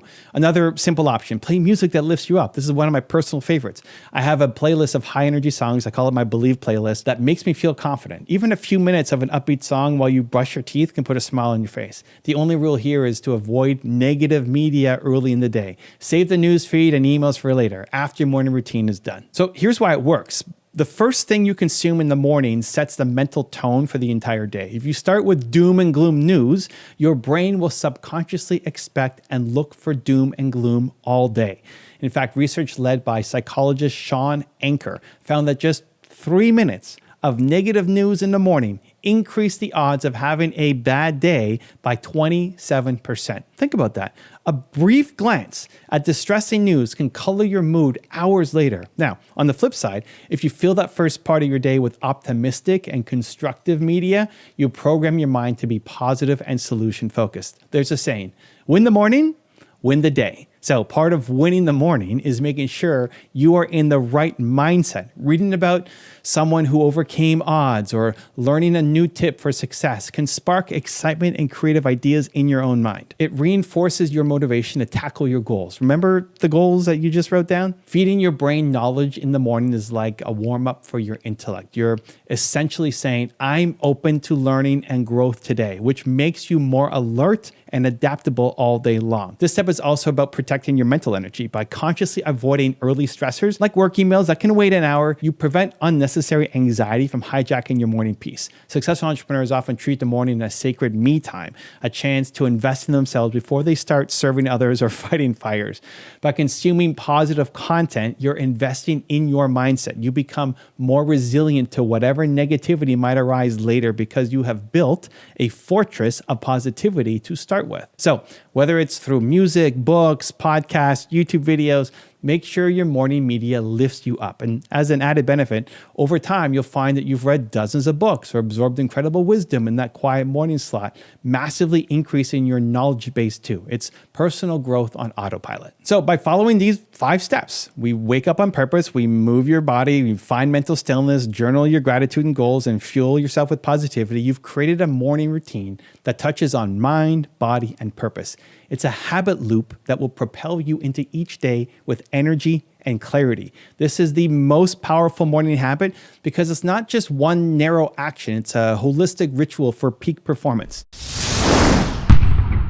Make it stick and reap the benefits. So now it's time to make this morning habit a permanent part of your life. The first few days might be challenging, change always is, but stick with it. And to help you stick with it, prepare the night before. Decide what time you'll wake up. Lay out your workout clothes. Set your journal and a pen on the table. Remove temptations, like put your phone in airplane mode before bed so you won't see notifications first thing when you wake up. Remember, consistency is more important than perfection. If you miss a day, don't beat yourself up. Just start again the next morning. Very soon, you'll start noticing the effects. You'll wake up with purpose, not grogginess. You'll feel more energetic throughout the day because you exercised and got sunlight. You'll find yourself less stressed and less reactive because that meditation and gratitude practice built a calmer, more resilient mind.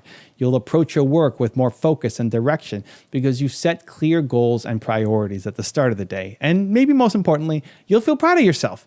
You'll know that you're doing something many people aren't willing to do to better your life. And that confidence compounds over time. This habit is evergreen. It's not a trendy hack that loses its effect. It's fundamentally aligned with how our brains and bodies work. Whether it's a weekday or weekend, whether you're traveling or at home, you can maintain some version of your morning routine to keep you grounded. In challenging times, it will be your anchor. In busy times, it'll be your productivity booster. And in all times, it will give you a sense that you are in control of your destiny one morning at a time. So, picture your future self a month from now after you've committed to this. Envision how much more clear-headed, healthy, and driven you will be.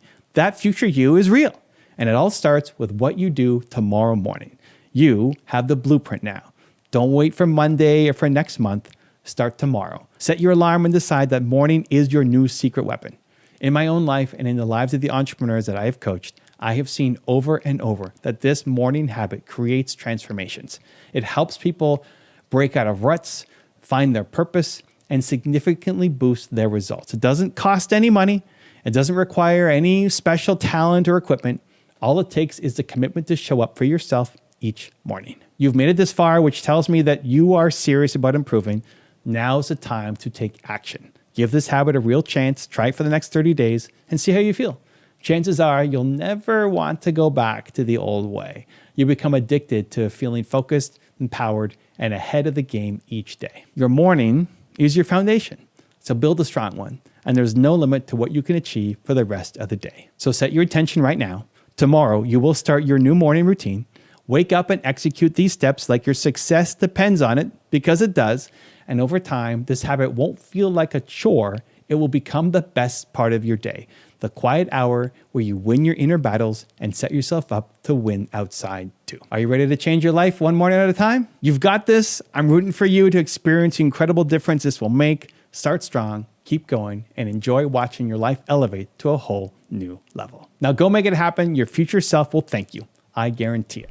You want to be a successful entrepreneur, but are you winning your mornings? Every day you get a choice. Either you run the morning or the morning runs you. Jim Rohn said it best. Either you run the day or the day runs you. A powerful morning routine can be a difference between a focused, productive day and a chaotic one. So in this video, I'm going to share with you the only morning routine you will ever need. A routine so effective that it demands excellence from the moment you wake up. Why your morning routine matters. So as an entrepreneur, how you start your morning sets the tone for everything that follows. Research shows that your willpower and ability to get things done are highest shortly after you wake up. That means your morning hours are golden, a time when you're at your sharpest before fatigue and distraction set in. Successful people know this. In fact, many top CEOs and leaders are early risers. Dwayne "The Rock" Johnson is up at 3:30 a.m., Apple's Tim Cook is 3:45 a.m., and others like Oprah Winfrey wake up before sunrise. They're not crazy. They discovered that a structured start can catapult their productivity and their success. But here's the good news. You don't have to wake up at 4 a.m. if that's not right for you. What matters is having a routine and owning your morning. Robin Sharma famously said, "Own your morning, elevate your life." Whether your day starts at 5 a.m. or 8 a.m., a consistent morning routine will give you clarity and control. On the other hand, if you start your day and you're scrambling, you're oversleeping, you're rushing out the door with your mind in a fog, you're essentially letting the day control you. So let's flip that narrative. It's time for you to take charge. Rise with purpose, don't hit snooze. The first step is waking up on purpose, not by accident. When your alarm goes off, avoid hitting the snooze button. It's tempting, but those extra 10 minutes can actually hurt you. Sleep experts warn that dozing off again only starts a new sleep cycle that gets interrupted, leaving you more tired and groggy. So when you wake up, get up. Decide that you run this morning. One trick to help: put your alarm or phone across the room so you have to physically get out of the bed to turn it off. And another trick: give yourself something to look forward to when you wake up, whether it's a fresh cup of coffee, a morning playlist that you love, or the thought of working on a project that you are excited about. Also, consistency is key. Try to wake up at the same time each day. This trains your body's clock. Make sure you're getting enough sleep too. About 8 hours is ideal. If you're naturally a night owl, don't worry. The goal is not to force you into a 5 a.m. wake up if that doesn't suit you. Studies show you'll be most productive at whatever time aligns with your internal body clock. The important part is not the exact time on the clock, but that once you're up, you follow an empowering routine. Now, as soon as you're out of bed, make your bed. Yes, this small act can matter. It gives you an immediate win and a sense of accomplishment. It's not about making the bed, it's about proving to yourself that you're the kind of person who follows through. As Admiral Willie McRaven said, if you want to change the world, start off by making your bed. It sounds simple, but you're signaling to yourself that you're organized and ready for the day. Little wins build momentum.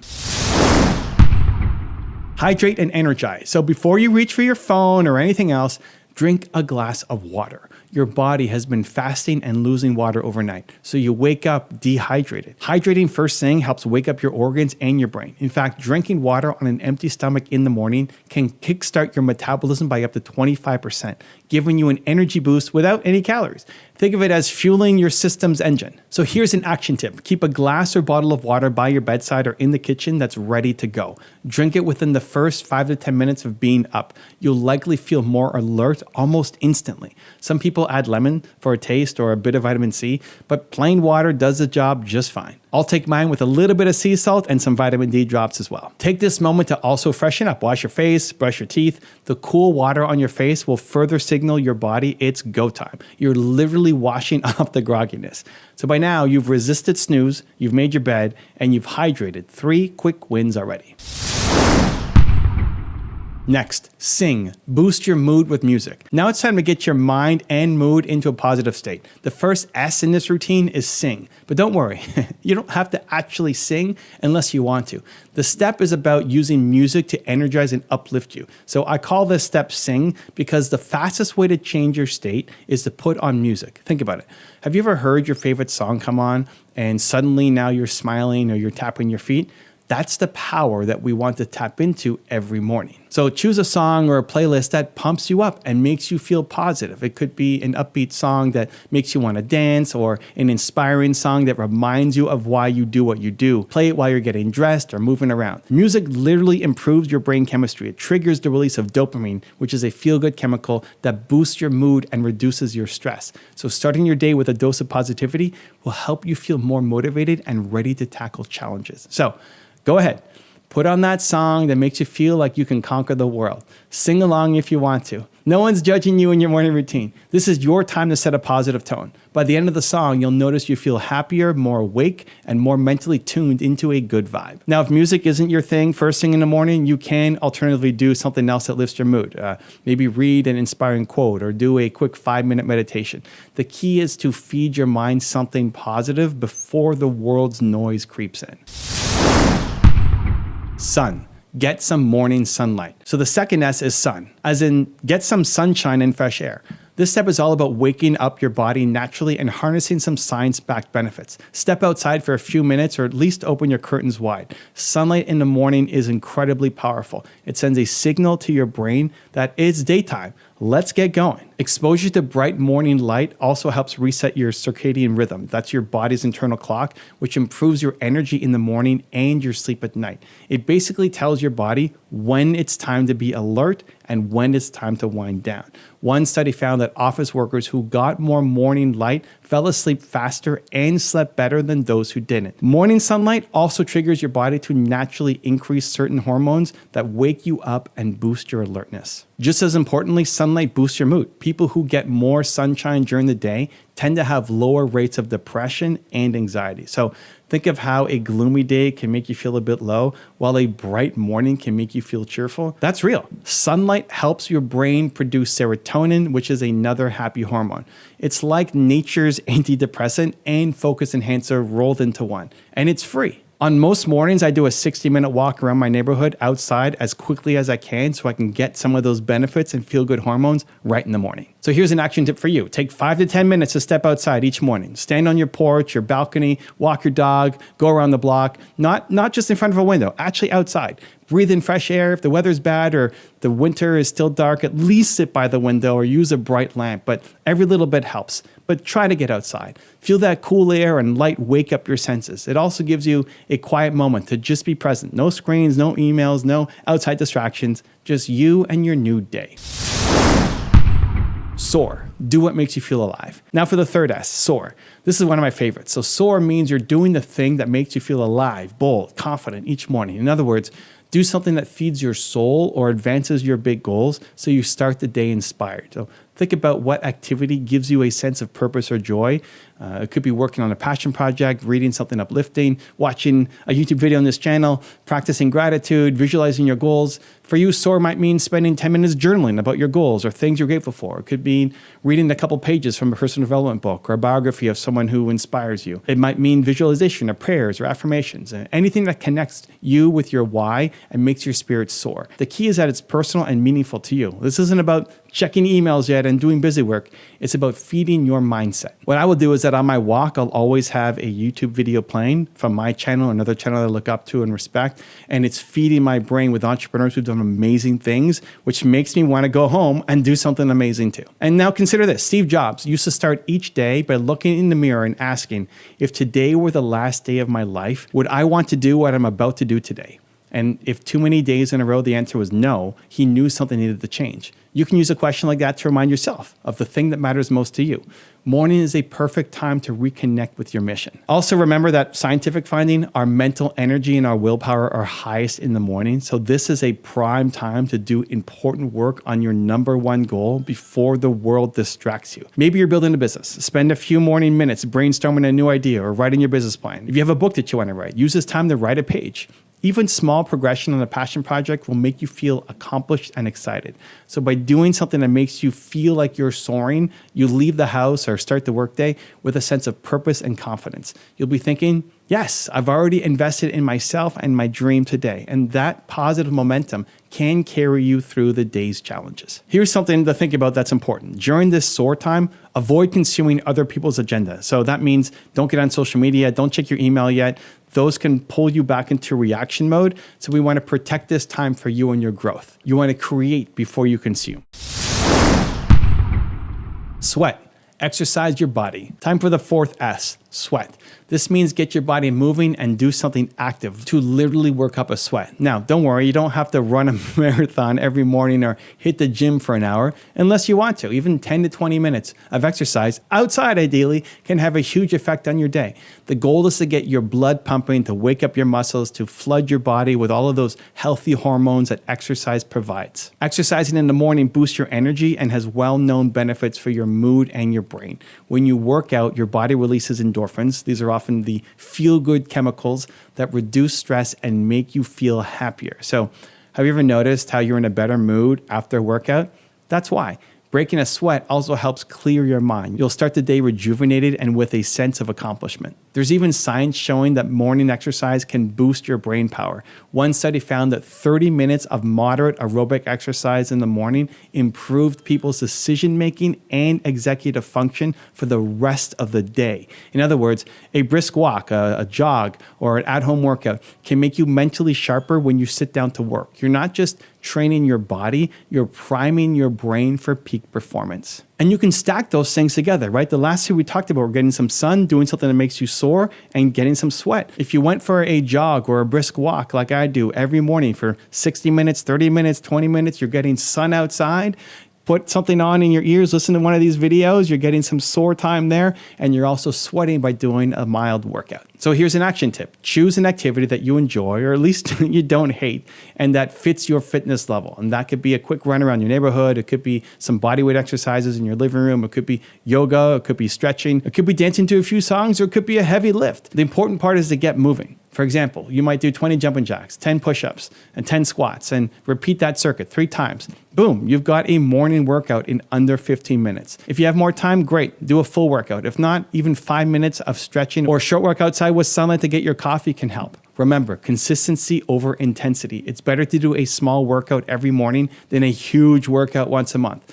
By making this a habit, you'll notice over weeks and months that you have more energy and you get sick less often. Exercise also builds discipline. When you prove to yourself every day that you can show up and do something hard, you strengthen that discipline muscle in your mind. Plus, as an entrepreneur, your health is an asset. Taking care of your body means you can sustain the long hours and stress that sometimes come with building a business.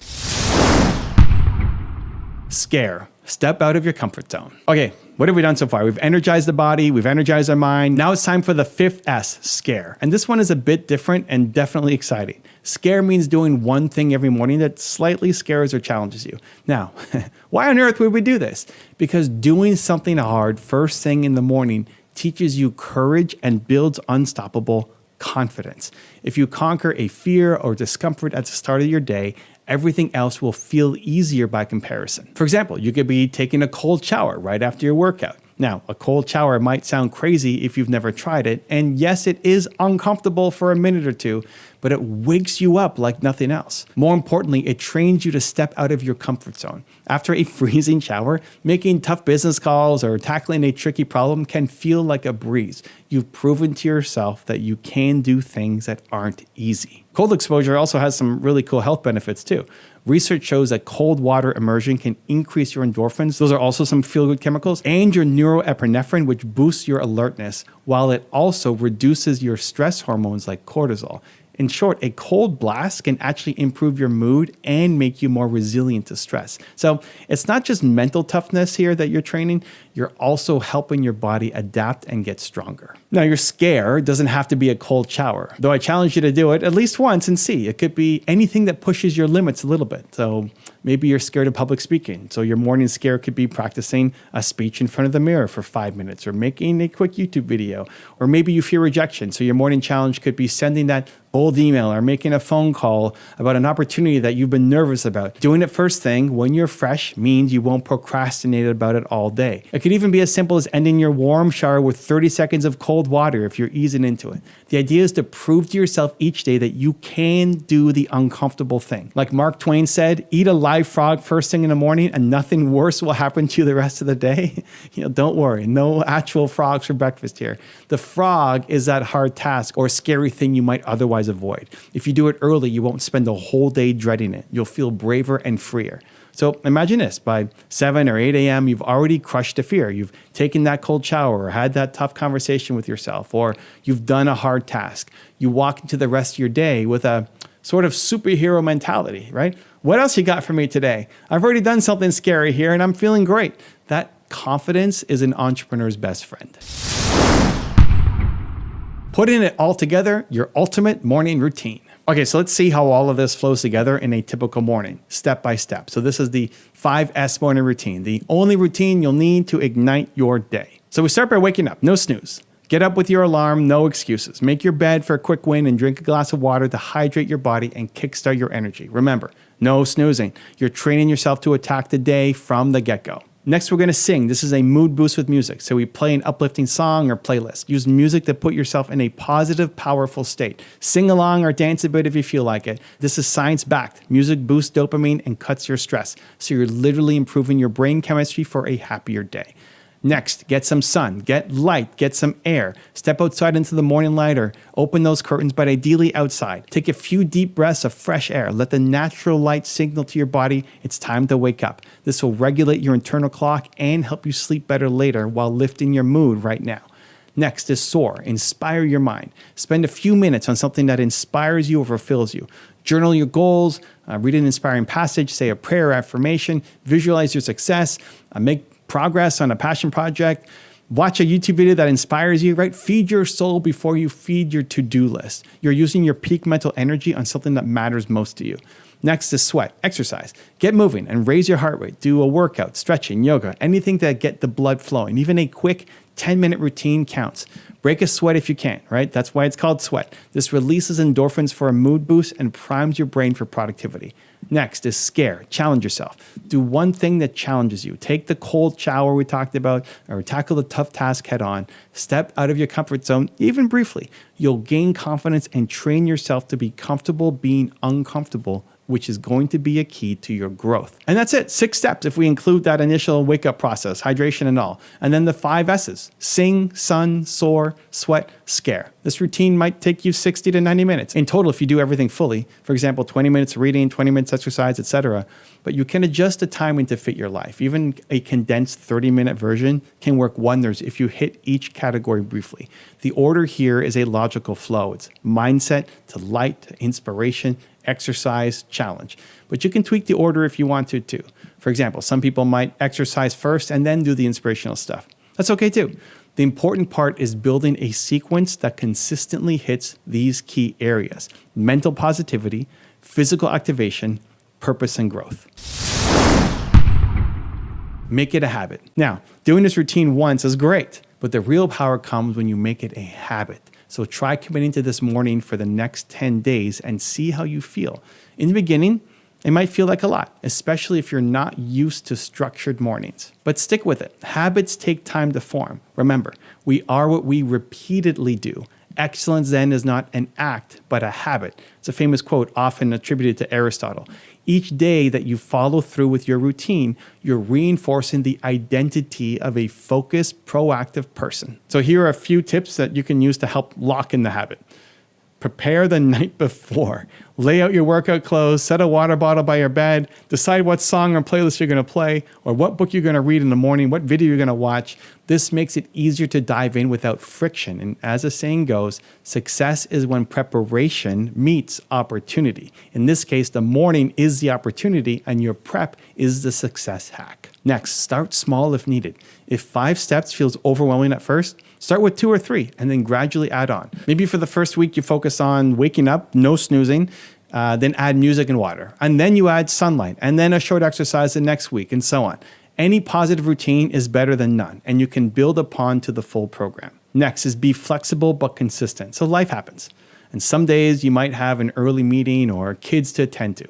If you're short on time, you can shrink each step. So maybe 1 minute of music, 5 push-ups, a quick cold rinse, instead of skipping it entirely. The key is doing something for each part every day so the habit stays alive.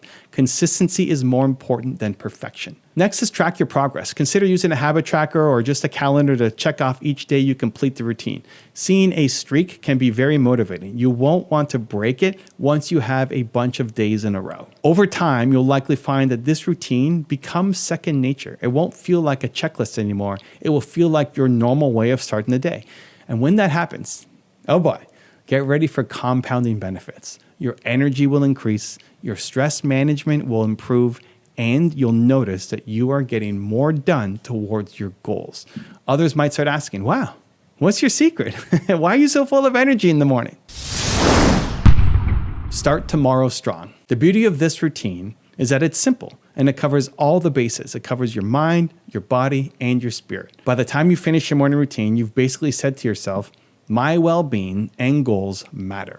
You've taken care of your physical health with water and the sun and exercise, your mental health with positive music and personal inspiration, and your personal growth by facing fear and working on a passion. Most people let mornings just happen to them, but not you. You're designing your morning now for success. So imagine the compound effect of doing this every day. Today, you'll feel great. Do it tomorrow and the next day, and soon you'll have more focus, less stress, and an unshakable confidence. Those days turn into weeks of productivity, which turn into months of progress on your business and personal goals. This is how winning streaks are built, one morning at a time. And don't just take my word for it. Think of the entrepreneurs that you admire. If you look deep into their routines. Almost all of them have a morning ritual that centers them. It might not be exactly 5 S's, but it likely touches on similar elements. Success leaves clues, and a solid morning routine is a big one. So now that you have a blueprint that incorporates many of those best practices into one, this truly could be the only morning routine you ever need because you can adapt it as you grow. As your interests change, your SOAR activity might change, or your exercise routine might evolve, but the framework still works. So, here is my challenge to you. Try this for the next 10 days. Even better, start tomorrow morning. No, actually, start tonight by setting up what you need for the morning. Then when your alarm rings, remember this video and the commitment you made to yourself. Push through that initial discomfort of getting up and just do it.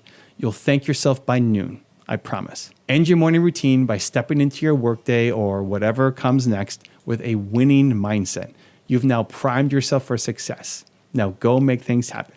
And if you ever feel that your motivation is dipping, remember that feeling you had after a great morning and know that you can create that feeling again any day by following these steps.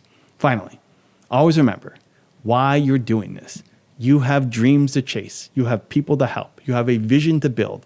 This morning routine is a foundation that will support all of that. It's not just about having a nice breakfast or a bit of exercise. It's about becoming the person who can achieve the goals that you've set. So every morning is a new opportunity to become a better, stronger version of you. You have the power to craft your mornings that fuel your success. So will you seize that power? The routine is here for you. Now it's up for you to implement it and make it your own. And as you do, you'll find that not only do your days get better, but you get better. And that's the real magic of a morning routine. It transforms you one day at a time. So go make your mornings count. Your future self, the successful entrepreneur, living your dream, is rooting for you to start each day right. Own your morning and you'll own your day and eventually your life. Stay motivated, keep improving, and as always, never stop believing in yourself and your vision. You might be sabotaging your success every morning without even knowing it. Billionaires have specific morning habits that set them up to win each day, and chances are you're not doing them yet. If you want to achieve billionaire level status as an entrepreneur, it starts with how you begin your day. So let's dive into the 7 morning habits that billionaires swear by so you can start adopting them too. Are you ready to upgrade your morning routine? Let's go. Habit number 1 is wake up early consistently. Do you hit the snooze button? Billionaires don't. Nearly half of self-made millionaires in one study woke up at least 3 hours before their workday began. By contrast, only 3% of low-income earners did the same. Waking up early gives you a massive head start. It's quiet, it's distraction-free, and it's time you can use to invest in you before the world wakes up. Take Sir Richard Branson, for example. He rises at 5 a.m., no matter where he is in the world. Why? It allows him to exercise, spend time with his family, and get in the right mindset before business begins. As Branson says, exercise and family time put me in a great mind frame before getting down to business. I like to wake up early so that I can work through my emails before most of the world logs on. That early start gives him an edge. So here's your action step. Start waking up even just 30 minutes earlier than you do now. Use your time for your growth, as we'll cover in the upcoming habits. Gradually push it to an hour or more. Consistency is key. Waking up at the same time each day trains your body and builds momentum. In my book, Your One Word, I talk about the power of defining a single core value. Use your extra morning time to focus on your core value or mission. This will give you a why that makes getting out of bed easier. Remember, the early bird catches the worm. Billionaires catch the worm and conquer the whole farm by breakfast. Habit number 2, exercise and move your body. Your body is your engine. Billionaires treat it that way by making morning exercise non-negotiable. Dr. Richard Branson, worth over $4 billion, says the secret to his productivity boils down to 2 words: work out. He claims regular exercise is a tool that doubles his daily productivity. It boosts his energy and focus for the rest of the day. If a billionaire running 400 plus companies can make time to break a sweat each morning, so can you. Science also backs us up. Morning exercise floods your brain with oxygen and releases chemicals that improve your memory and concentration. Even a quick 20 to 30 minute workout will get your blood pumping and your brain firing on all cylinders. Bill Gates starts many days with cardio exercise, often on the treadmill while learning via video lectures. Oprah Winfrey does regular morning workouts, ranging from hiking to strength training to stay in peak state. These leaders know that a healthy body equals a more effective mind. Now, don't worry, you don't need to train like an Olympic athlete. Just get moving. Do some stretches, do a quick run, yoga, hit the gym, or even take a brisk walk. Consistency matters more than intensity. As I often emphasize, building momentum is critical. By exercising each morning, you create momentum of positive energy that carries into your work. You will feel more confident, alert, and ready to tackle challenges. Plus, exercise is a natural stress reliever. So here is your action step. Pick a form of morning exercise that you enjoy or at least can tolerate and schedule it in. Even 15 minutes daily is a great start. Over time, you can ramp that up. Treat that appointment with your body as sacred. Remember, you're not just working out, you're sharpening your biggest business tool, yourself. As the saying goes, take care of your body. It's the only place you have to live. And it will reward you with sharper focus and higher output all day long. Habit number 3, practice mindfulness or meditation. Stressed out about the day before it even begins? Billionaires calm their mind first thing. Many credit meditation or mindfulness practices as their secret weapon for their success.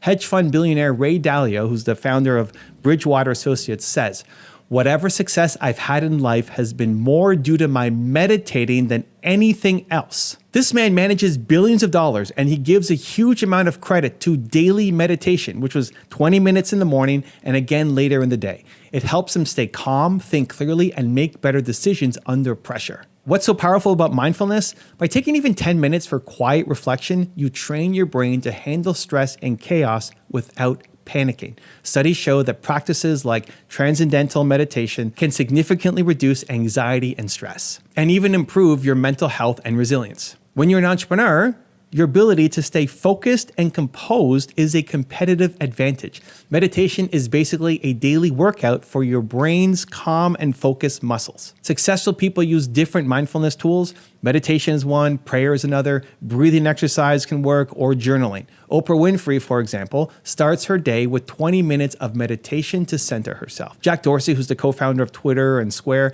reportedly does meditation each morning at 5 a.m. to clear his mind. This isn't just hippie stuff. It's about getting your brain into peak operating condition. When you're calm and centered, you make smart decisions, not emotional, reactive ones. So here's your action step. Tomorrow morning, before diving into work, sit in silence for a few minutes. Focus on your breath or try a simple meditation app. If meditation isn't your thing, just try sitting with a notebook and writing down your thoughts or intentions. More on intentions soon. The goal is to quiet the mental chatter and sharpen your focus. In Built to Serve, I talk about finding your purpose. Sometimes you can't hear your purpose because your mind is too noisy. So morning mindfulness will help you listen to that inner voice and approach the day with clarity and confidence. Habit number 4, read and learn every morning. Billionaires are learning machines. They make feeding their mind a morning priority. So instead of scrolling social media or news fluff, they read books, articles, reports, anything that builds knowledge. Warren Buffett spends about 80% of his day reading and famously suggests aspiring entrepreneurs should read 500 pages a day. He says that's how knowledge builds up, like compound interest. Now, 500 pages daily might be extreme for you, but the point is never stop learning. Many of the top entrepreneurs use mornings for self-education. Bill Gates reads roughly 50 books per year, often devoting morning time to reading before work. Mark Cuban reads 3+ hours a day to gain any advantage that he can. Elon Musk has said that when people asked how he learned to build rockets, he simply answered, "I read books." Billionaires treat knowledge as the greatest asset they can accumulate. The average person might be content with browsing headlines. The billionaire devours information that can spark new ideas or improve their decision making. Now, you don't need hours each morning to read, but do try to read something useful each day. It could be a chapter of a nonfiction book that you're learning, an industry article, a biography of something you admire. Even 30 minutes every morning can set you apart. One study of rich versus poor habits found that 88% of wealthy people read at least 30 minutes a day for self-improvement. It's a habit that clearly correlates with success. Reading does two big things. It expands your knowledge and it inspires you by showing what's possible. You can effectively mentor under great people by reading their ideas and experiences every morning. So here is your action step. Pick a book or a learning resource, like YouTube, that aligns with your goals. Wake up, grab your coffee or tea or whatever you want to drink, and read before you jump into work mode. Make notes of any ideas that jump out and think about how to apply them to your business or your life. And over time, you'll notice that this habit not only increases your knowledge, but also puts you in a more inspired, motivated state to start the day. Feed your mind before you feed the world's demands. In a year, you'll have read dozens of books, and your improved thinking will directly benefit your business. This is how you go to bed a little smarter each day, as Buffett says, by starting each morning as a student of success. Habit number 5, plan your day and prioritize. Billionaires don't wing it when it comes to their day. They take a few minutes each morning or the night before to plan and prioritize what needs to get done. Instead of reacting to whatever comes up, they proactively decide what their day will look like. This often means identifying the number one most important task for the day and tackling it first. As the old saying goes, if you have to eat a frog, eat it first thing in the morning. In other words, do your hardest, highest value tasks first while your energy and willpower are at their peak. Research backs up the power of planning. In Thomas Corley's study of rich habits, he found that 81% of wealthy people maintain a daily to-do list versus just 19% of low-income people. Not only that, 67% of those wealthy people complete 70% or more of their tasks each day. They write down what matters and they execute on it. Writing your plan forces you to clarify what's important. Remember, being busy is not the same as being productive. Billionaires focus on the few critical activities that drive their goals, not the trivial many. Jeff Bezos, for example, schedules his high IQ meetings at 10 a.m. while he's still fresh. He refuses to take meetings early in the morning so he can have time to think, plan, and get important work done, and even enjoys a relaxing breakfast with family before diving into Amazon business. Bezos said, "I do my high IQ meetings before lunch. Anything that's going to be really mentally challenging, that's a 10 o'clock meeting." He knows he's at his best in the morning, so he protects that time for critical work and decision-making. By 5 p.m., as he says, his brain is tapped out, so he structures his day to make the big moves early. So here's your action step. Take 5 to 10 minutes each morning to map out your day. Write down your top 3 priorities. Do this before you get caught up in emails or fires. If you have a major task that could really move your business forward, schedule time in the morning to attack it. Planning doesn't mean every minute is fixed. It means you have a game plan and clear priorities. This will keep you from drifting and reacting all day. As you complete your important tasks, check them off. It builds momentum and confidence, and over time, this habit will make you incredibly effective. Remember, either you run the day or the day runs you. Billionaires run their day starting with a solid morning plan. Habit number 6, avoid morning distractions. That means no phone first. So here's a habit to not do. Don't grab your phone the moment you wake up. Seriously, the average person, about 80% of people, checks their phone within 10 minutes of waking up. That means most people start their day in reactive mode, scrolling through notifications and emails and social media and the news and other people's agendas. Billionaires break this common habit. They protect their morning focus like gold. So why is avoiding your phone so important? Attention. The first hour of your day sets the tone for the rest. If you immediately plunge into a flood of messages and emails, you're telling your brain to play defense all day. You're chasing, you're reacting, you're stressing. Instead, successful entrepreneurs use mornings for offense, their goals, their mindsets, their plan, as we've already covered. They know Twitter and email can wait until they've taken care of key morning habits. Exercise, planning, etc. By doing so, they stay in control. You own your morning instead of letting push notifications and inboxes own you.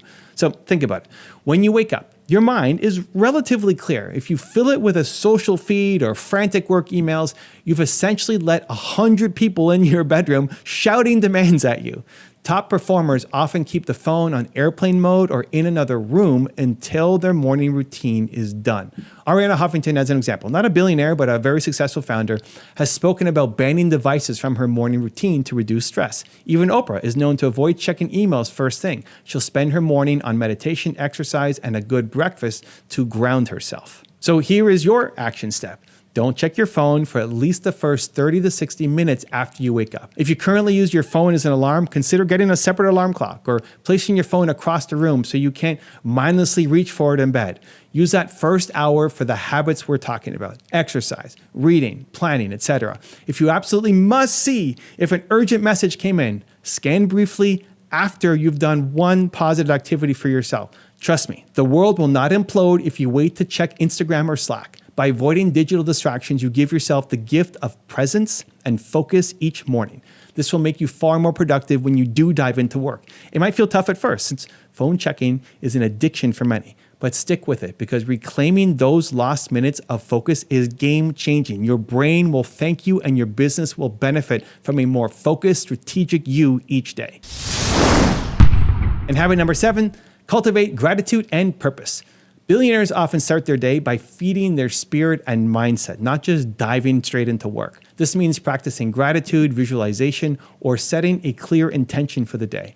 It might sound a little touchy-feely, but this habit is about training your mind to be positive, resilient, and purpose-driven. When you're grateful and purpose-focused each morning, you carry that strength into everything that you do. Let's go back to Oprah Winfrey, for example. She has openly credited much of her joy and success to keeping a gratitude journal. In fact, Oprah kept a daily gratitude journal for a full decade, writing down 5 things she was grateful for each day. She says this practice changed her life profoundly. Why? Because it shifts your perspective to focus on abundance and opportunity. When you appreciate what you have appreciates in value.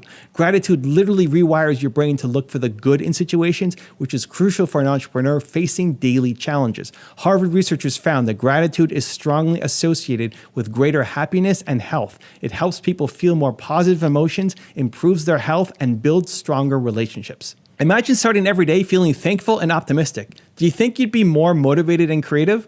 Absolutely. Another powerful mindset habit is connecting with your purpose. Billionaires are often fueled by a big mission, not just money. Steve Jobs had a famous morning question he'd ask himself in the mirror.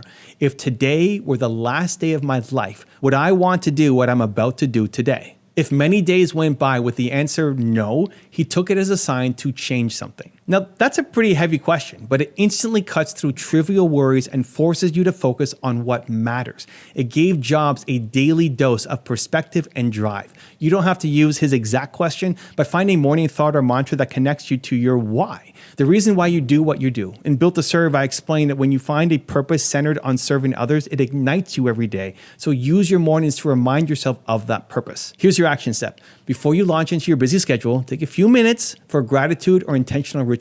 This could be as simple as thinking of 3 things that you're grateful for as soon as you wake up, or writing them down in your journal. Feel that appreciation. Then take a moment to visualize your goals or say an affirmation that aligns with your mission. For instance, you might say, I'm building a business that makes a difference, or whatever drives you. If you're spiritual, you might pray or meditate on your purpose. The key is to start your day heart first, not just head first. When you do this, you'll notice you approach your tasks with more enthusiasm and resilience. Challenges that come up during the day won't knock you down as easily because you've rooted yourself in gratitude and purpose at dawn. So, the 7 morning habits of billionaires. 1, wake up early. 2, exercise. 3, meditate. 4, read. 5, plan your day. 6, avoid distractions. And 7, practice gratitude and purpose. Now, you might be thinking, that's a lot to do every morning. Start with 1 habit at a time. Build it up. Consistency is more important than perfection. Even adopting a couple of these habits will give you a noticeable boost in your mood, your energy, and your productivity. The more you can stack together, the more powerful your morning routine becomes. Remember, morning routines set the foundation for your entire day. If you win the morning, you're far more likely to win the day. These habits are common among the ultra successful for a reason. They work. They prime your body and mind to be at your best. And as an entrepreneur, your business rises or falls based on your mindset, energy, and choices. By noon, a billionaire has often taken care of their health, fed their mind, knocked out a top priority, and centered themselves on what matters. Imagine how further ahead you'd be if you did the same thing starting tomorrow. No more excuses. You do have time for this. Remember, it can all start by waking up a little bit earlier and not letting your phone hijack your attention. Protect your morning for you and the growth of your dreams. And over time, these small habits compound into massive results. Like I say in my book, Momentum, success is built through steady momentum, and that momentum begins anew each morning. So now, it's your turn. Which habit will you adopt first? Commit to it. Make it part of your identity. I'm the type of person who blanks every morning. Keep going even if you stumble some days. The goal is progress, not perfection. Soon you'll notice you're more in control, more energized, and closer to your goals than ever before. This is how you join the ranks of the ultra successful, 1 morning at a time. So you've got this. Make your morning count, and you'll change the trajectory of your whole life. All that's left is to start. Get up, get going, and make your success routine a reality. Motivation is overrated. It's a fake friend that shows up when things are exciting and then disappears the minute work gets tough. We've been taught to chase that fired up feeling, but those who win aren't motivated all the time. they're consistent. So if you keep waiting until you feel inspired, you will watch opportunities pass you by while someone else with half your talent, but twice your consistency blows past you. Think I'm wrong? Look at one of the most successful comedians ever, Jerry Seinfeld. When a young comic asked Seinfeld for his secret, Jerry didn't say get motivated. He said, write every day. Don't break the chain. He hung a huge calendar on his wall and put a red X on it for every day that he wrote jokes. After a few days, he had a chain, and his only job was to never break it. It didn't matter if the jokes were great or if he felt funny that day. It didn't matter if he was motivated or not. All that mattered was showing up and writing. That unsexy daily habit helped fuel years of consistent, high-level performance. Seinfeld's consistency beat motivation, and that's a big reason he became one of the greats. Now, you might say, sure, Evan, but I'm no Jerry Seinfeld. Fair. So let me share something personal from myself. I don't wake up motivated either. Not even close. People think I leap out of bed on fire. I don't. And that surprised me too at first. I mean, I love what I do. Why aren't I pumped every single morning? And eventually I realized that what matters is that I do something about it. So I engineered a morning habit to kick my butt into gear. So before I check email or Instagram or even think about the day, I feed my mind something inspiring. It might be a clip of Steve Jobs or Howard Schultz or Elon Musk as I go outside on what I call my believe walk. But every single day, I watch something that makes me believe. I've also unfollowed any accounts that make me feel negative. Why? Because I know motivation won't magically be there when I need it. I have to cultivate it with habits, with boring routines that guarantee I start my day feeling bold and confident. And you know what? It works. Even on the days when I wake up in a funk, those habits snap me out of it and get me moving. So maybe you're thinking, okay, but aren't entrepreneurs supposed to be free spirits? I became my own boss to avoid boring routines. I hear you. A lot of entrepreneurs, they like to rebel against structure. And the idea of doing the same thing every day sounds suffocating when you love and crave creativity and freedom. But discipline equals freedom. Having a few steady habits doesn't make you a robot. It frees up your brain power so you can actually be creative where it counts. Without basic routines, you waste energy deciding when or whether to work, fighting distractions, riding emotional highs and lows. It becomes exhausting. Meanwhile, your competitor has already banged out their boring morning tasks and moved on to innovating, right? Consistency becomes your equalizer. Just remember, the genius who works only when they're inspired will always lose to the persistent entrepreneur who grinds out the basics daily. The boring stuff is the foundation on which exciting success is built. So let's dive in, let's get practical and look at the 11 boring habits that will skyrocket your entrepreneurial progress. These are the habits that make motivation almost irrelevant because you'll be making progress regardless of how you feel on any given day. You ready? Let's dive in. Number 1, show up every day. Consistency beats inspiration. Successful entrepreneurs have one thing in common. They show up, especially on days they don't want to. It sounds simple, but it's everything. Top performers in every field, athletics, CEOs, artists, are more consistent than their peers. They deliver day after day while everyone else battles procrastination and waits to feel ready. If you want results, make showing up a non-negotiable. Rain or shine, in the mood or not, you do something that moves your business forward daily. It could be as small as one sales call or one page of writing, but do it without fail. Consistency creates your momentum, and momentum beats motivation. Remember the Seinfeld story. He didn't wait on inspiration to strike. He built a habit so he couldn't flake out. And then with my own story, when I started on YouTube, I was nobody. Year 1, I had 25 subscribers. Year 5, 2,000 subscribers. 5 years on YouTube, and practically no one cared. I was putting up videos every week and still hearing crickets. Any motivated person would have quit. I definitely felt like quitting. I was embarrassed. And fun fact, I couldn't even watch my first 350 videos back because I cringed at how bad I thought they were. But I kept showing up. And honestly, the only thing I had going for me was that I just didn't stop. I just kept going. And slowly, those small numbers grew. After 5 years, I hit 2,000 subscribers. Then things finally started to pop. And now it's over 4 million. That didn't come from a lightning bolt of inspiration. It came from consistent action long after that initial excitement of making videos wore off. So build the habit of showing up. Make your calls, create your content, improve your product daily. Even if progress is slow, you're laying bricks. And brick by brick, if you don't quit, you can build your cathedral. Number 2, plan your day. Don't wing it. Never start your day without a plan. This is a boring habit that prevents a ton of stress and wasted time. If you wake up and dive into work with no clear priorities, you'll gravitate to whatever is easiest, your emails, social media, and convince yourself that you are busy while the real important tasks sit untouched. Sound familiar?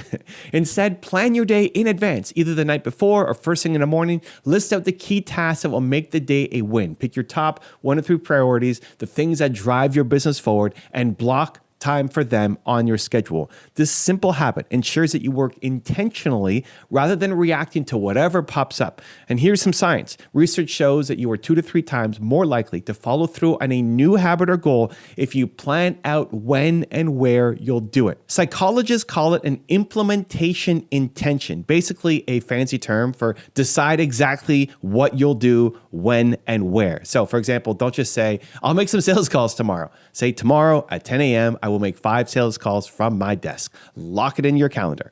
One study had people fill in the sentence, during the next week, I will exercise on day, at time, in place. Those who did this were up to 3 times more likely to actually exercise. Planning works. I do this myself every day. I know exactly when I'm filming videos or when I'm mentoring my team because it's on my calendar. If it's scheduled, it happens. If you leave it to when I feel like it, it won't. So make planning a habit every day. Know your priorities and your time slots in advance. The ROI on this 10-minute habit is huge. You'll get the important stuff done whether or not you're in the mood because you've made a commitment to yourself on paper. Number 3, win your morning. No snooze button. How you start your morning sets the tone for the entire day. Hit the snooze 5 times and scroll aimlessly. You're telling yourself it's okay to procrastinate and coast. I like to say the first thing you do each day is tell yourself it's okay not to hit your goals. If you smack that snooze button, think about it. You set a goal, your alarm. And the very first action of the day is breaking that promise. That chips away at your confidence. So here's the habit. No more snooze. When the alarm goes off, get up, even if it sucks, especially if it sucks, because starting with a small win, getting up on time, creates a domino effect of wins. Now, once you're up, do something positive and proactive with the first 15 to 30 minutes of your day. This is your win the morning routine. It doesn't need to be a 2-hour elaborate ritual with green smoothies and sunrise, unless you want that. It could be as simple as making your bed or doing 10 push-ups or going on a believe walk like I do, something to build a quick sense of accomplishment. Admiral McRaven famously said, if you make your bed, you've accomplished the first task of the day and the rest comes easier. In my case, I watch an inspiring video and then I try to create something. Often I'll post a quick message on Instagram or share some positivity because I want to create before I consume the world's noise. And that routine sets me up for the day, as I've shared already before. But maybe for you, it's a short meditation, a quick walk, writing in your journal. The key is that you control the start of your day. You feed your mind and body something good instead of reacting to emails or news and other people's agenda. By doing so, you leave the house or you start work feeling energized and in charge, not constantly behind the curve. Consistently winning your morning makes you far less dependent on feeling motivated later because you've already built momentum from the start. Number 4, eat the frog first. Tackle the hardest task. Every day, do the hardest, most important thing first. Right after your morning routine, dive into the task you're most likely to procrastinate on. Maybe it's making that sales call to a client who might say no. Maybe it's working on your business plan or coding a complex feature or writing a chapter of your book, making your next video. This is known as eating the frog, a term from Mark Twain that was popularized in business by Brian Tracy, friend of the channel. The idea is simple. If you have to eat a live frog every day, wouldn't you rather just get it over with? If you eat that frog first thing in the morning, you can go through the rest of your day knowing the worst is behind you. Why is this habit so powerful? Well, for one, your willpower and decision-making energy are highest in the morning. So as the day goes on, your mental resources drain and tasks feel harder. We've all felt that 4 p.m. brain fog, right? So by tackling the tough stuff first, you leverage your freshest energy on what matters most. Also, when you finish a tough task, you get a rush of accomplishment that makes you feel like a winner. It boosts your mood and confidence for everything else. On the other hand, if you avoid the hard thing and you middle around on the easy, trivial task, you'll carry this weight of I still haven't done X all day long, and that creates stress and guilt, which kills your motivation. I'm not gonna lie, eating the frog is never fun in a moment. Picking up the phone to call that angry customer or sitting down to crunch last quarter's financials is not thrilling for most people, but this habit builds your discipline muscle like crazy, and once the frog is done, you feel lighter and free. The rest of the day is gravy by comparison. So personally, I try to film my hardest videos or handle my most critical messages early when I'm fresh. If there's a tough conversation I need to have with a team member, I schedule it first thing. By doing the hardest thing first, you prove to yourself that you run the day doesn't run you. So do this consistently and you'll notice something. You'll stop dreading difficult tasks so much because you've conditioned yourself to attack them. And that's progress you simply can't achieve if you only work when a surge of motivation conveniently makes it feel easy for you. So tomorrow morning, identify your frog and eat it for breakfast. Number 5, move your body daily. Exercise for energy. This one might sound unrelated to business, but trust me, daily exercise is the entrepreneur's secret weapon. Building a company is not just a mental game, it's a physical endurance game too. You need energy and stamina and stress resilience, and nothing gives you that like moving your body. I don't care if it's a 20-minute walk, a gym workout, yoga, jumping on a mini trampoline in your office. Yes, I do this. I try not to jump too much while I'm making videos. The habit of getting your body active each day will boost your productivity and mood more than a cup of coffee. And you don't have to take my word for it. Take billionaire entrepreneur Richard Branson. When asked how to be more productive, Branson's answer was this: work out. He swears that exercising daily gives him 4 extra hours of productivity every day. 4 hours. Think about how huge that is over time. And Branson's not alone here. CEOs like Tim Cook, Mark Cuban, Oprah, many of the busiest, most successful people in the world make time to exercise every single day. It's not because they're fitness buffs by nature. It's because they know it sharpens their performance. And science backs this up too. Exercise improves focus for 2 to 3 hours post-workout, releases endorphins that crushes stress, and even grows new brain cells for improved memory and learning. A healthy body makes a more effective entrepreneur. So here's how you can implement it as a habit. Schedule it. Treat your exercise like an important meeting with yourself that you cannot cancel. Even if it's just a quick walk around the block at lunch or 10 minutes of stretching between Zoom calls, put it on the calendar. I like to keep things simple. So I have a 5 p.m. workout routine and I'm also on a trampoline all day long. So I'm feeling low energy or between tasks, I'll just jump out on the trampoline for a few minutes. I literally bounce on this trampoline 20,000+ times a day while I'm working. Crazy? Maybe, but it keeps my energy high, my blood flowing. The point is movement needs to become a non-negotiable. Some days you won't feel like it, you do it anyway. Those are the days you need it the most. Even a slow, boring workout counts. Consistency is what counts. Over time, you'll notice you're more alert, you're less stressed, and more motivated naturally because your body and your mind are firing on all cylinders. So get moving daily. Your business will thank you for it. Number 6, curate your input. Feed your mind, not your doubts. Entrepreneurship is hard enough. Don't make it harder by flooding your brain with garbage or negativity. Curate what you allow into your mind each day. This is a habit most people ignore. They passively scroll whatever the algorithm throws at them, watch news that freaks them out, and hang around negative people. And then they wonder why they feel discouraged or distracted, right? As an entrepreneur, you need to protect your mindset fiercely. That means deliberately choosing inspirational, educational, or uplifting inputs and cutting out the rest. I talked earlier about how I watch an inspiring video every morning to kickstart my belief on my belief walk outside. That's one way I curate my input. I'm basically brainwashing myself for success on purpose. I highly recommend you create a daily inspiration playlist for yourself. It could be videos, podcasts, audiobooks, this YouTube channel, whatever lights a fire inside you. Listen or watch even 10 minutes a day. It's a mental vitamin. And at the same time, unfollow or mute sources that constantly make you feel like crap. Doom scrolling through Instagram can leave you feeling worse about yourself. So I went through and unfollowed accounts that weren't lifting me up. Now my feed is 90% people and ideas that inspire me. And that didn't happen by accident. It was a habitual practice of curating my environment. Consider your physical environment too. Surround yourself with books or quotes or objects that remind you of your goals and your values. Some entrepreneurs put their vision board or goals list where they can see it every day. Others, like me, have little weird reminders. So I might have a belief sign or memorabilia all over my office, or the damn the Doritos bag behind me. They're not a sponsor. The idea is to create an environment that naturally triggers motivation, and focus. Research shows that much of our behavior runs on autopilot triggered by environmental cues.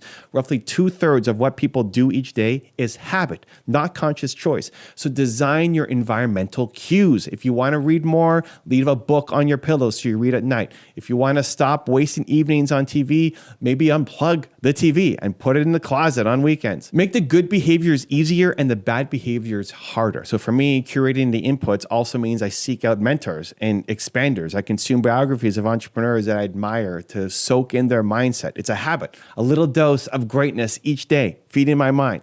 And over time, what happens is those inputs, they compound. You'll find yourself naturally more optimistic, more resourceful, and yes, more consistently motivated because you've conditioned your mind to focus on possibilities and solutions. Curating your input is about feeding your mind the good and starving it of the bad. It's a boring habit in that it's just consistently choosing the better media, the better conversations, the better thoughts, the better people. But wow, does it pay off in your attitude and your actions? Number 7, do one hard thing daily. Build your discipline. So make it a habit to intentionally do one uncomfortable thing each day, something that challenges you or that you'd rather avoid. Why? Because doing hard things consistently is the weightlifting for your discipline and your self-confidence. If you only ever do what's comfortable, the minute you face a real challenge in business, you will quit.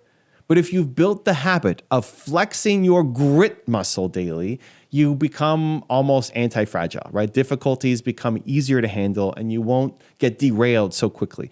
This hard thing could be directly in your business, like that tough phone call, asking a question you're afraid to ask, working an extra hour on your craft when others would call it a day, or it could be something in your personal routine too that just sucks a bit. The cold shower in the morning, doing the early morning workout, resisting that dessert after dinner. The specific action matters less than the message that you're telling yourself. I do what is hard when I don't feel like it. I am stronger than my feelings or my temptations. One of my weird personal habits for this is the damn the Doritos strategy. I've kind of quickly alluded to it behind me here. So if you see my videos when I noticed that giant unopened bag of Doritos sitting behind me, yes, it's real and it's probably years old by now and definitely stale, but it still probably tastes great. And I keep it there as a deliberate test of my willpower. So conventional wisdom says if you're avoiding junk food, remove the temptation. But I do the opposite. I leave the temptation right there and practice not giving in. I'm stronger than this Doritos, I tell myself. My mouth is watering even just thinking right now. If I can resist that craving every day, what else can I conquer? It's a daily reminder that I'm in control, not my impulses. And the high that you get from knowing that you did the difficult thing is incredible. It builds self-love and belief in a way that nothing else can. My friends have even started their own Day in the Doritos challenges. One keeps a bowl of candy on his desk without touching it. Another keeps sugar packs by his coffee maker and never uses them. It's a strange little habit, but it's powerful. Now, you don't need a Doritos bag, but find your edge and stand on it daily. Maybe you're shy, so your hard thing is initiating a conversation with a stranger each day. Maybe you hate numbers, so your hard thing is reviewing one financial metric of your business each day just to get over the fear. By doing what's hard, you prove to yourself that you can. And that discipline spills over everywhere in your life. When the inevitable big challenges in entrepreneurship come for you, your deal falls through, a product fails, a pandemic hits, you won't collapse. You'll think, I've done tough things every day. I can handle this too. And that resilience comes from the daily reps of discomfort. It's not sexy. It's definitely not fun in the moment. It's boring and often painful, but it forges you into a stronger person every single day. So ask yourself each morning, what's my hard thing today? And then do it. And over time, you'll start to crave the challenge because you'll love who you become by conquering it. Number 8, ask for help and accountability. Don't go it alone. Entrepreneurship can be a lonely road if you let it, but going it alone is a habit you don't want to start to form. In fact, make the opposite a habit. Regularly seek help, feedback, accountability from other people.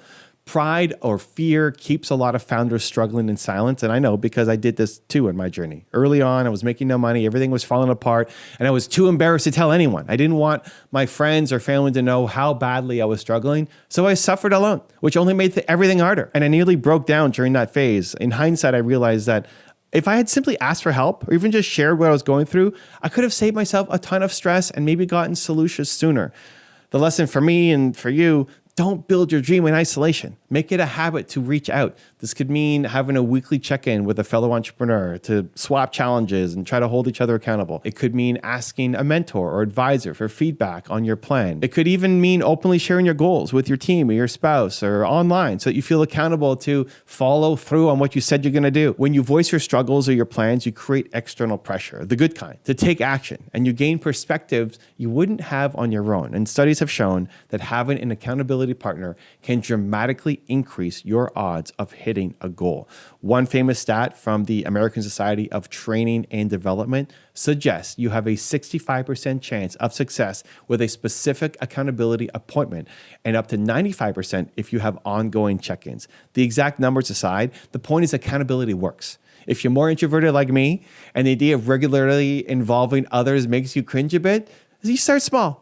Maybe send a Monday email to your mentor outlining your focus for the week and a Friday email updating them on the progress. Or even join an online community like we've got here in Believe Nation and put some comments below. You can share your wins and your losses. The habit isn't about huge networking. It's about not letting your pride or your fear keep you stuck. When I finally opened up about my struggles, I discovered something pretty amazing. People wanted to help. My audience, my friends, when I started saying, hey, I'm having a hard time with X, what would you do? Tons of advice and support started pouring in. And just knowing I wasn't alone made me push through instead of quit. So I try to remind others too, don't do it alone because you'll probably fail. You'll quit along the way because it's so devastatingly lonely. And that's from my own experience. So break the habit of lone wolfing it and build the habit of asking for help. Being accountable to someone, even in small ways, keeps you consistent when your motivation falls because you know someone cares if you show up or not. And sometimes that makes all the difference. Number 9, single task with focus. Cut out multitasking. In a world of constant pings and dings and notifications, focus has become a superpower, so master it. The habit here is to give your full attention to one task at a time, every day for a solid block of time, and ruthlessly eliminating distractions during that block. It might feel boring compared to juggling 5 browser tabs, checking your phone, and doing email every 2 minutes, but multitasking is a lie. It doesn't make you more productive. It makes you scattered and less effective. Researchers have found that task switching can cost as much as 40% of your productive time. You could be losing nearly half your workday just in the mental gaps created by bouncing between tasks. So here's the new habit. Carve out at least one chunk of time, even 30 minutes to start, where you work on only one thing with 0 interruptions. It could be first thing in the morning, great for those important tasks, you're eating the frog that we talked about, or maybe late at night if you're a night owl, whatever time you can concentrate best. During this time, close your email, put your phone on Do Not Disturb or in another room, and shut down any apps or any tabs that are unrelated to the task at hand. If you're writing, just write. If you're coding, just code. If you're brainstorming strategy, just do that. You might feel twitchy at first, itching to check notifications. That's normal, but stick with it. You're training your brain to focus again, like a muscle that's been allowed to completely atrophy. I schedule deep work sessions for myself where my team knows that I am unavailable. Sometimes I'll even put on noise-canceling headphones or earbuds with no music. The silence sends a signal that I'm in the zone. And guess what? An hour of truly focused work often produces more real progress than an entire day of fragmented effort. When I batch film YouTube videos like I'm doing right now, I devote the whole day, Tuesday, just to filming. I'm not focused on emails or meetings, just turn on the camera and go. And by the time I'm making multiple videos, I hit a flow and get far more done than if I tried to squeeze in filming in between other tasks. Now, you might try a version of this. Maybe dedicate mornings to creative work and afternoons to calls so you're not constantly context switching. The main point is to focus on one thing at a time. It's a habit to build, just like you're going to the gym. And at first, 15 minutes of concentration might feel hard, but over time, you'll stretch that to an hour and then 2, and you'll start to love it because you'll see the quality of your work and the speed of your progress skyrocket up. Plus, it's mentally freeing to not be a slave to every notification. You'll realize most urgent things can actually wait. By eliminating the noise for a while each day, you get the truly important work done. No motivation needed, just pure habit and structure carrying you through. Remember, multitasking is the enemy of excellence. Commit to your focus habit and watch your productivity soar. Number 10, prioritize sleep and recovery. Recharge yourself. Hustle culture might glamorize the all-nighters and the 4 a.m. wake-up grind, but let me tell you this, chronic sleep deprivation is a silent killer of success. One of the most boring habits you can adopt, yet one of the highest ROI is getting enough quality sleep and rest. It's not flashy, it feels lazy, but it's anything but. It's strategic. Your body and your brain are the engine of your business, right? If you don't maintain that engine, it'll break down. The science says without adequate sleep, your brain literally struggles to function. Neurons can't fire optimally, your cognitive performance tanks, and your mood and decision-making go downhill. You ever notice how problems seem 10 times more overwhelming when you're exhausted? Or how you make silly mistakes or snap at people when you're running on 4 hours of sleep? That's the sleep loss taking effect. On the other side, good sleep improves almost every aspect of your brain function, your memory, your problem solving, your creativity, your focus, you name it. One study even found that people who improved their sleep saw increases in cognitive performance and a reduction in age-related cognitive decline. So if you sleep well, you think better and you perform better. It's that simple. So what does this mean as a habit? It means setting a consistent sleep schedule as much as possible. If it means you need 7 or 8 hours, most adults do, you prioritize that like you would any important meeting. You wouldn't skip a meeting with your biggest client to binge Netflix till 3 a.m., right? So treat bedtime with that same respect. Maybe it means shutting down screens an hour before bed or doing a wind down routine like reading or stretching so you actually fall asleep on time. This might feel dull. Going to bed at a decent hour is not a sexy life hack, but it will supercharge the hours when you are awake. Even Jeff Bezos, who runs one of the world's biggest companies, Amazon, says he insists on getting 8 hours of sleep because it gives him better energy and clearer thinking for high quality decisions. He's not stupid. He knows a tired brain running Amazon is bad for business. So I had to learn this myself. I'm honestly still working on it. There are periods I tried to get by in 4 to 5 hours, grinding early and late. I tell myself I was working harder than everyone else. But I hit diminishing returns pretty quickly. My creativity dried up, I became irritable, and ironically, I had to redo work because of mistakes. So now I try to guard my sleep. And I also take breaks and days off to recharge. Another thing hustlers often neglect, you are not a machine. Even machines need maintenance. So schedule that day off, that time off, unplug for an afternoon, take a walk outside, get out in nature more to reset your mind. These rest habits keep you consistent longer term. Burnout is the enemy of consistency. If you burn out, you'll be forced to stop. And there goes all that momentum that you have been building up. So the boring habit here is take care of your biological needs. Get sleep, stay hydrated, give yourself downtime. It's not laziness, it's how the actual elite performers sustain their success. Think of it this way. Every night you get quality sleep, you're earning back tomorrow's motivation and willpower in spades. So if you want to be a machine in your work hours, respect the human need to recharge. Long term, this habit separates the entrepreneurs who flame out after a sprint from those who actually endure for the marathon. And number 11, celebrate small wins daily. This is your fuel for your momentum.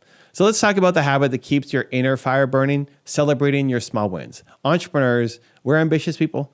We're always looking at the next goal, the next mountain to climb, and that drive is great. But the downside is we often beat ourselves up for not being where we want to be while completely ignoring the progress that we actually are making. So this can be demotivating and unsustainable. So to stay consistent without relying on big spikes of motivation, you need to cultivate a sense of progress and gratitude every day, even for the little wins and the little steps. And psychology proves this out. Harvard researchers Teresa Amabile and Stephen Kramer found that the number one driver of positive emotions and motivation during the workday was making progress in meaningful work, even if the progress was small. In their study of thousands of daily diary entries, they discovered that those little wins, fixing a small bug in code, closing a minor sale, getting a positive comment from a customer, kept people incredibly joyful and motivated. The best way to keep an employee engaged day after day wasn't massive bonuses or huge achievements. It was facilitating daily progress. The same applies when you're your own boss.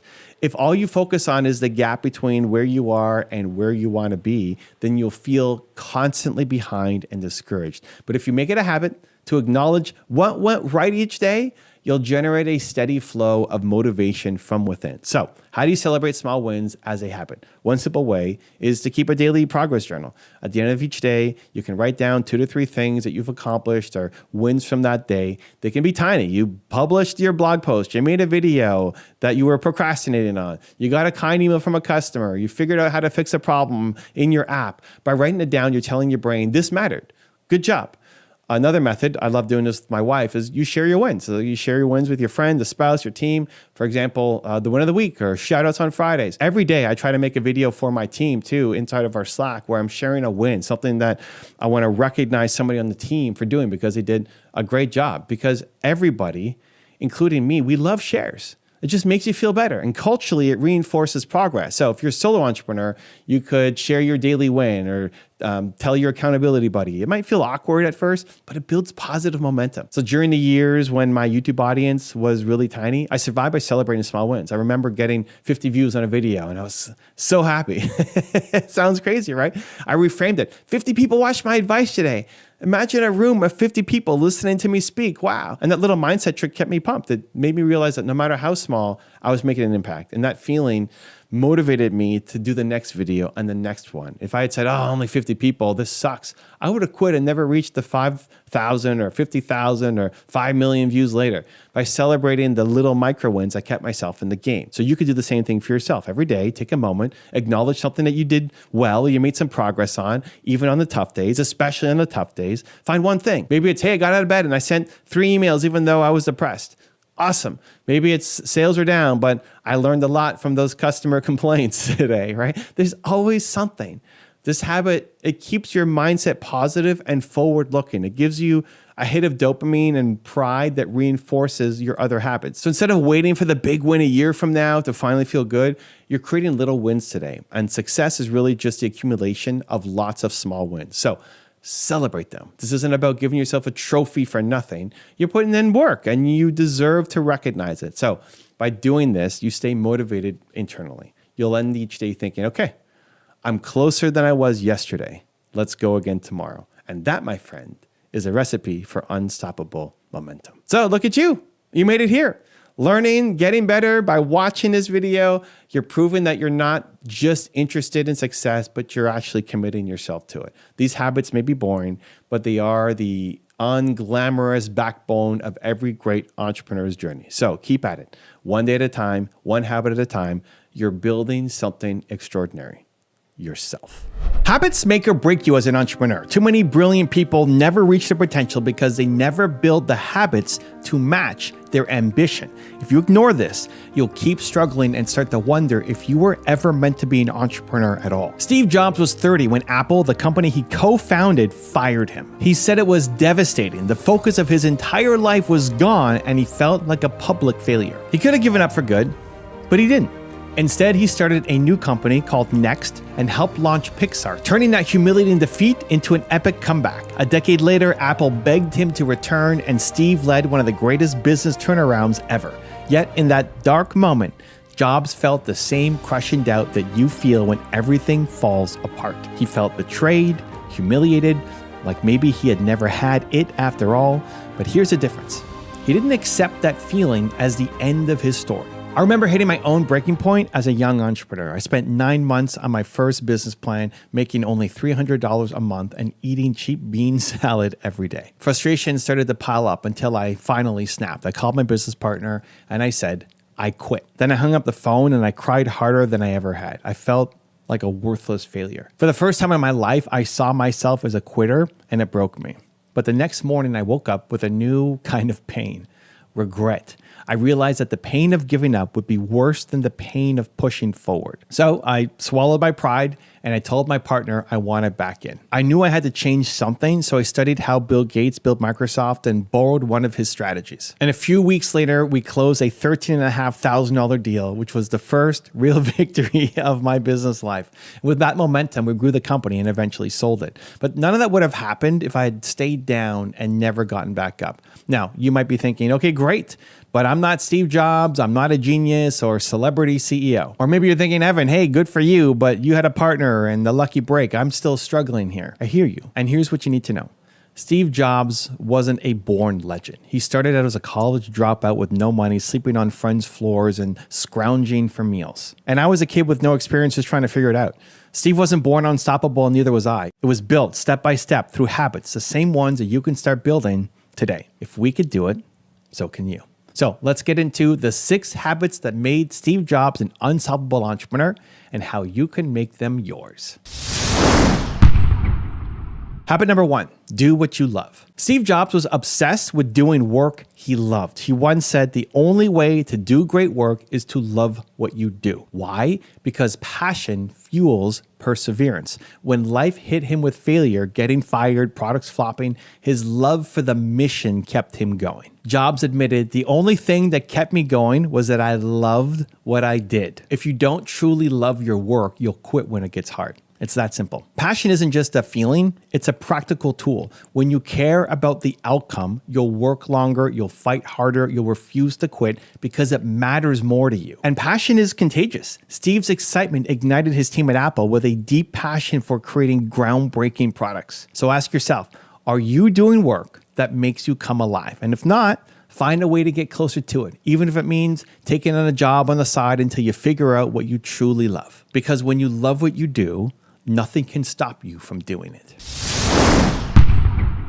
Habit number 2, have a bold vision. Unstoppable entrepreneurs have a vision so big it keeps them moving forward. Steve Jobs wasn't just making computers, he wanted to change the world. He believed in dreaming big, or as he put it, put a dent in the universe. When he recruited Pepsi executive John Scully, Jobs challenged him with a single question. Do you want to spend your life selling sugar water, or do you want a chance to change the world? That vision became magnetic. It attracted employees, attracted partners, and rallied customers. A bold vision gives your work more meaning. It turns your business into a mission. So when you have a massive why, the how can bend to your will. Setbacks become lessons. Roadblocks become hurdles that you figure out how to jump over. And as the saying goes, he who has a why to live for can bear almost any how. Your vision should be so clear and powerful that it pulls you through the tough days. Now, maybe you want to empower 1 million people with your product. Maybe you aim to redefine an industry. Whatever it is, make it specific and make it matter to you. Steve Jobs had the audacity to say he would change the world, and then he did. What is your dent in the universe? Get clear on it, and you'll find a more powerful drive to make it happen. Habit number 3, stay curious and keep learning. Steve Jobs made a habit of exploring beyond his comfort zone. After he dropped out of college, he dropped in on classes that intrigued him, like calligraphy, for no other reason than it fascinated him. Now, at the time, it had no practical use in his career, none. But 10 years later, those calligraphy lessons helped Apple build the Macintosh with beautiful fonts and typography that no other computer had. Jobs later said that creativity is just connecting things. And you can only connect more things if you learn more things. By traveling, studying art and design, experimenting with new ideas, he kept his mind sharp and his creativity charged. So unstoppable entrepreneurs never think they know it all. They're students of life. They read, they ask questions, they tinker with new skills, always gathering new dots to connect down the road. And science backs this up. Research shows that people with a broad range of experiences and knowledge are more innovative because they can see patterns and solutions that others miss. So, take that course that interests you, even if it's outside your field. Meet people with completely different backgrounds. Try hobbies that make you a beginner again. Every time you stretch yourself to learn something new, you're investing in future innovation for yourself. Steve Jobs' curiosity led to ideas that changed technology and entertainment. Yours can do the same for whatever you're working on if you stay curious and keep learning. Habit number 4, focus on what matters. Say no to 1,000 things. Being unstoppable isn't about doing everything. It's about doing the right things and ignoring the rest. Steve Jobs was ruthless about focus. When he returned to Apple in 1997, the company was spread too thin with around 350 products in development. Jobs cut it down to 10 core products so his best teams could pour their energy into each one. He was as proud of what Apple didn't do as what it did. In fact, he once gave Google's Larry Page this advice: decide on the 5 products that matter most and get rid of the rest. They're dragging you down. Focus requires saying no. a lot. As an entrepreneur, every day brings new ideas, opportunities, and distractions. If you try to chase them all, you'll catch none. Stanford researchers found that people who multitask heavily and split their attention end up less effective at everything. When you spread yourself thin, you make shallow progress. When you concentrate on a few priorities, you make deep progress. So figure out what moves the needle for your business or your goal and commit to that. Cut everything else. Cancel the project that's going nowhere. Say no to the clients who aren't the right fit. Protect your time and focus like your life depends on it, because your dream does. Steve Jobs focused Apple's efforts on a handful of products that revolutionized the company. What could you revolutionize if you stopped dividing your attention? Habit number 5, embrace failure and persist. Every entrepreneur gets knocked down. The great ones keep getting back up. Steve Jobs understood that failure is not the opposite of success. It is part of success. When Apple kicked him out, it was the worst moment of his life, and it set the stage for his greatest achievement ever. He later admitted, "Getting fired from Apple was the best thing that could have happened to me because it freed him to think creatively again. It was awful tasting medicine, but I guess the patient needed it," he said about that failure. In other words, sometimes life kicks you hard to move you forward. Steve didn't lose faith when life hit him with a brick. He kept going. The only way you lose for good is if you give up. Jobs put it bluntly, if you're afraid of failing, you won't get very far. So don't be afraid to fail. Be afraid of not learning from it. According to Harvard research, successful entrepreneurs see failure as an opportunity to learn and grow. Each setback teaches you what not to do the next time. Each mistake brings you one step closer to the solution if you're willing to adapt and try again. So think of failure like a test. It shows you what doesn't work so you can focus on what might. When things go wrong, and they will, take a breath, extract the lesson, and get back in the game. Persistence is a habit. Every time you choose not to quit, you strengthen that persistence muscle. Steve Jobs persevered through failure and it made him stronger. It can do the same for you.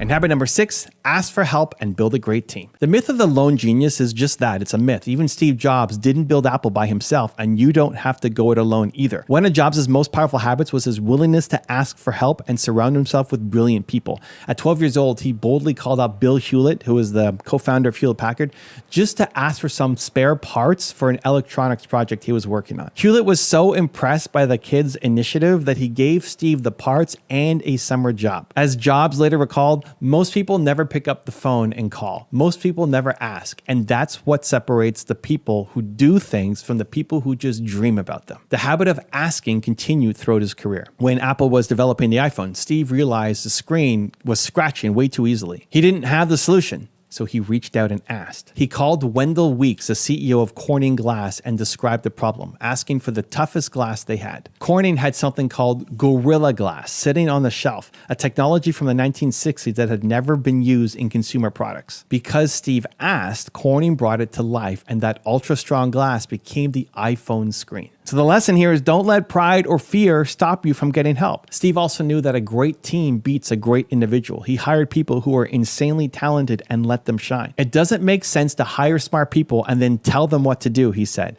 We hire smart people so they can tell us what to do. Your job is not to have all the answers. It's to recognize and recruit others who have pieces of the puzzle that you need. So find mentors who've walked your path and ask them questions. Partner with people who complement your strengths. Hire team members who are better than you at specific tasks. If you try to do it all alone, you will hit a ceiling. Maybe you're there right now, but if you build a network of support, you will explode through your limits. Being unstoppable doesn't mean never needing anyone. It means having the confidence to admit when you do need help and the wisdom to seek it out. Keep moving forward. Okay, you've just learned the habits that made Steve Jobs unstoppable. Now ask yourself, what will you do with them? It won't be easy. You'll face resistance, doubt, and days when nothing seems to work. But you're still here, learning and working on your dream, and that already sets you apart. All successful people have the exact same 7 traits. Most people will ignore this and stay average. If you ignore it, chances are 5 years from now, you'll still feel stuck, or worse, you'll be looking back with regret, wondering what went wrong. I don't want that for you, and I know you don't either.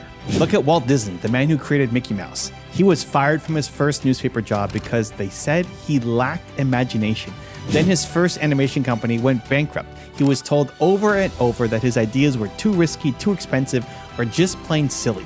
At one point, he couldn't even afford food and survived by eating beans from a can, but he refused to quit. He kept creating. He kept believing. When he pitched Disneyland, more than 300 investors turned him down, yet he kept going until one finally said yes. Today, Disney is one of the biggest brands on earth. He succeeded because he never gave up. So ask yourself, if a man who got fired for no imagination could build a world of imagination, what could you build if you refused to stop? I almost gave up on my dream too. At 19, I quit on my first business. I had left a high-paying job opportunity to own a part of a startup and ended up making $300 a month. Nothing was working. I was grinding every day and feeling like a total failure. I was so embarrassed by how broke I was that I stopped hanging out with my friends and I couldn't even afford pizza. One night, I hit rock bottom and told my business partner, I'm done, I quit. And then a new kind of pain hit me. I pictured myself years later haunted by the fact that I gave up on my dream.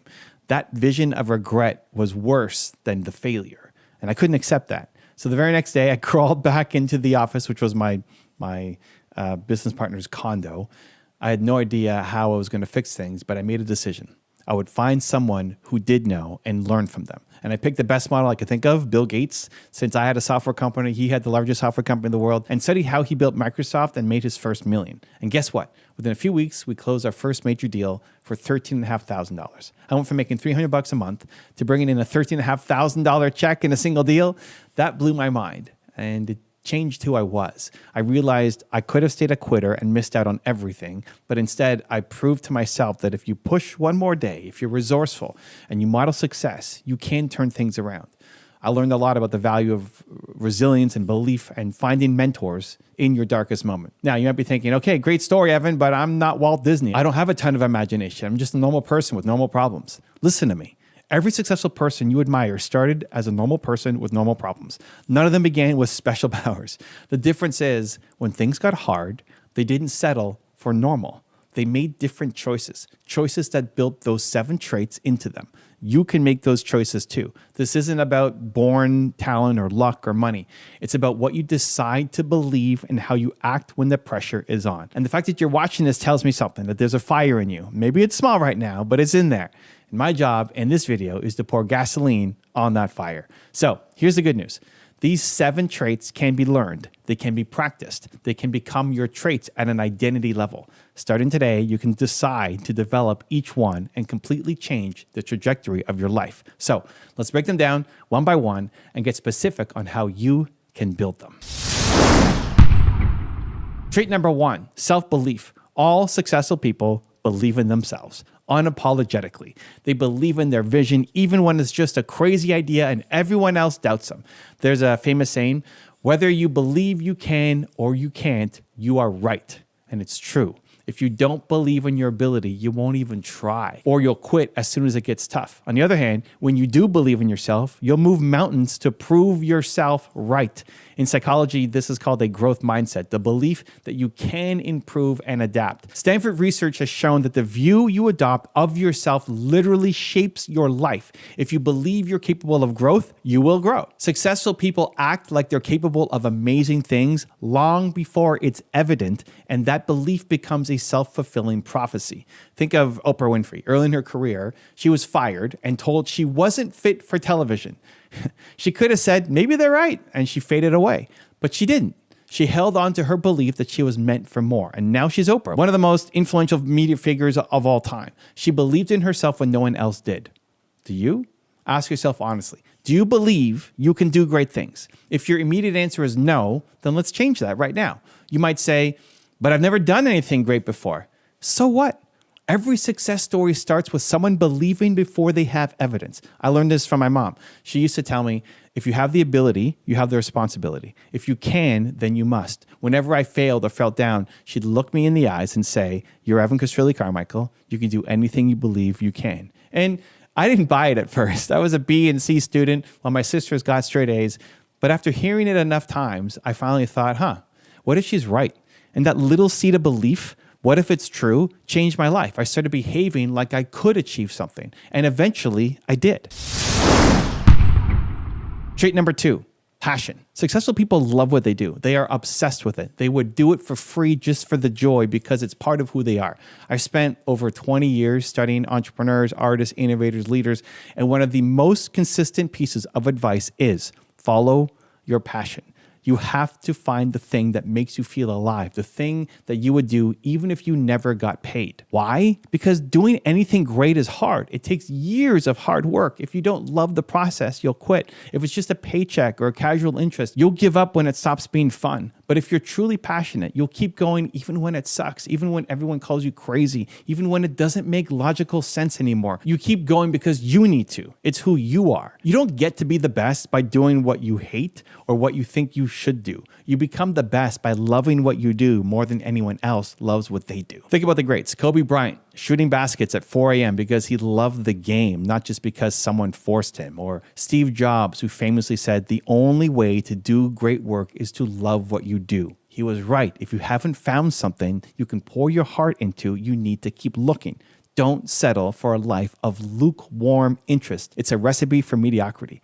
So what do you love so much that you do it no matter what? What would you regret not doing? It might be a career, a project, an art, a cause, anything. Identify it and give yourself permission to pursue it. Yes, you might have responsibilities and bills, and I'm not saying be reckless, but you owe it to yourself to incorporate your passion into your life and ultimately into your work. Because when you operate from passion, work doesn't feel like work. It feels like honor, like service, like play. And that's where the magic happens. You'll put in more effort. You'll put in more hours. You'll be a lot more creative and happy because it feeds you. That's how winners pull ahead of the pack. They're not straining themselves to compete. They're playing their own game that they love. So they naturally practice more. They learn more. They persist more. If you haven't found that thing yet, keep exploring. Follow your curiosity. Think about what pain you've overcome in your life. Often your purpose lies in helping others with the struggle that you went through. I always say your purpose comes from your pain. In my case, I struggled so much as an entrepreneur that I became passionate about making entrepreneurship easier for other people. Find your why. Trait number 3, action. Successful people do something. They have a bias for action. They execute fast even before they feel ready. This is where so many people fail. They get paralyzed trying to plan the perfect approach or waiting for the right time, and they never actually start. Newsflash, there is no perfect plan and there is no perfect time. At some point, you have to pull the trigger and go. And I learned this the hard way.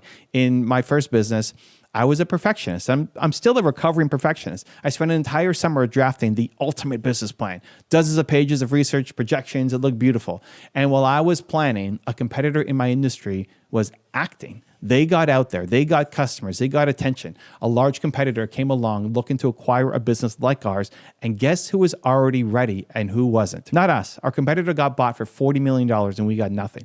I missed out on a $40 million deal because I was stuck in planning mode. And that one hurt, but it taught me a pretty valuable lesson. A half-assed plan you start now is better than a perfect plan that you never execute. Most of your precious plan is going to be wrong anyway once it meets reality. You can't think your way to success. You have to do your way to success. So ask yourself, what's one important thing that you've been putting off because you don't feel ready? And decide to take one small step today. Make that call, publish the post, start the channel, make the video, reach out to that person, whatever it is, just start. You won't have all the answers, and that's okay. You figure it out by doing. Start before you feel ready. Trust that you'll learn along the way. This simple trait, being an action taker, already puts you miles ahead of most people. Remember, you can't steer a parked car. So get moving and you'll find your direction. Trait number 4, embrace failure. Every successful person has a healthy relationship with failure. In fact, they fail more than the average person. The difference is they're not afraid of it. Most people are so terrified of failure that they don't even try, and that's the biggest failure of all. Successful people understand that failure isn't the end of the road. It's just a data point on the path to success. It's feedback. It's education. It's a necessary stepping stone. They don't take failure personally. They don't make it mean I'm a failure. They just say, okay, that didn't work. Good to know. What can I learn from this? Let's try again. They failed their way to success. In fact, they failed at more things than most people have ever attempted. Think about that. The average person might try a dozen things in their life and give up when something doesn't immediately work out. Successful people might try 100 things, fail at 90 of them, but the 10 that hit more than make up for it. Failure is the price of admission for success. Michael Jordan, one of the greatest basketball players of all time, I put him as number one. He put it this way: I missed over 9,000 shots in my career. I've lost almost 300 games. 26 times I was trusted to take the game-winning shot and missed. I failed over and over and over in my life, and that is why I succeed. Failure is not the opposite of success. It's part of success. Thomas Edison made 1,000 unsuccessful light bulb prototypes. When a reporter asked him how it felt to fail 1,000 times, he said, I didn't fail 1,000 times. The light bulb was an invention with 1,000 steps. And that's the mindset you need to adopt. Trait number 5, perseverance. Never giving up. If one trait separates the winners from the losers, it's the sheer grit to keep going no matter what. Life will test you. Business will test you. Do you get back up one more time or do you stay down? Successful people always get back up long after other people have thrown in the towel. Remember Walt Disney with his 300 plus rejections? That's perseverance. Or look at J.K. Rowling. She was rejected by 12 publishers. 12 publishers said Harry Potter wasn't worth publishing. She could have stopped at rejection number 12 and we'd never have known Hogwarts, right? But she persisted until a small publisher took a chance on her. Now she's one of the best-selling authors in history. Stories like that aren't the exception, they're the rule. Virtually every success is built on a mountain of persistence.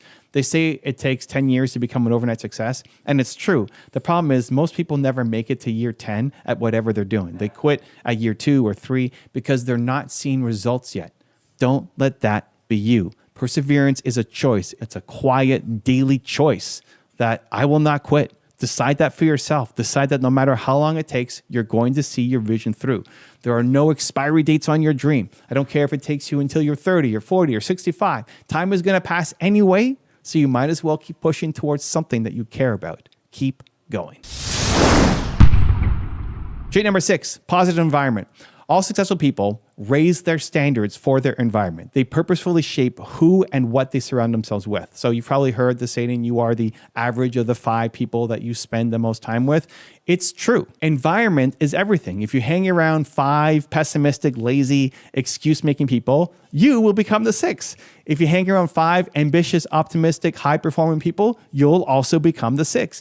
We as human beings are contagious to each other. So winners curate their environment ruthlessly. So this means 2 things: cutting out the negative influences and adding in positive influences. First, the negative. You must distance yourself from chronic negativity, naysayers, people who hold you back. Sometimes that's friends, even family. Sometimes it's the content that you consume.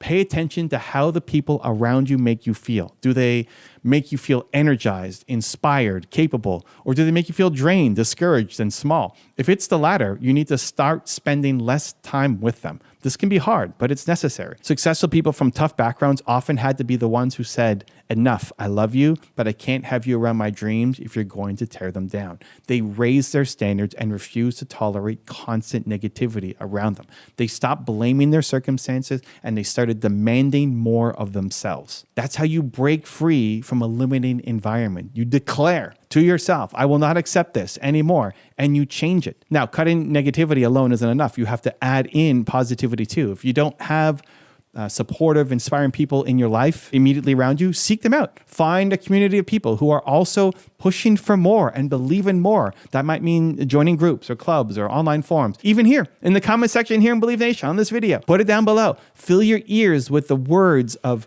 great mentors from videos and books and podcasts. I still do this constantly as a shy introvert starting my business. I didn't have any entrepreneurial friends to turn to. So I turned to my heroes. I called them aspirational mentors through their biographies and their talks. Their mindset became my mindset. You can do the same. There's no excuse to not have positive influences. You have YouTube, you have audiobooks, you have virtual mentors at your fingertips 24/7. Make use of it. Every day consume something that elevates you, ideally earlier in the morning. It's like healthy food for your brain. Trait number 7, a strong purpose. The final trait that all successful people share is that they're driven by a deep sense of purpose. They know why they do what they do, and that why is everything. It gives meaning to their work and fuel to their fire. Purpose is what turns a job into a mission. It's the difference between someone who is just making a living and someone who's making a difference. Now, if you study the greats, you'll see this over and over again. They weren't just chasing money. They're usually chasing a mission to change something in the world or to reach a personal vision. When you have a purpose, setbacks don't defeat you as easily because you know what you're fighting for. Like Viktor Frankl said, he who has a why to live can bear almost any how. Successful people have a powerful why. I like to say your purpose comes from your pain. Whatever you struggled with in life is what you want to help other people through. Now, here's another thing.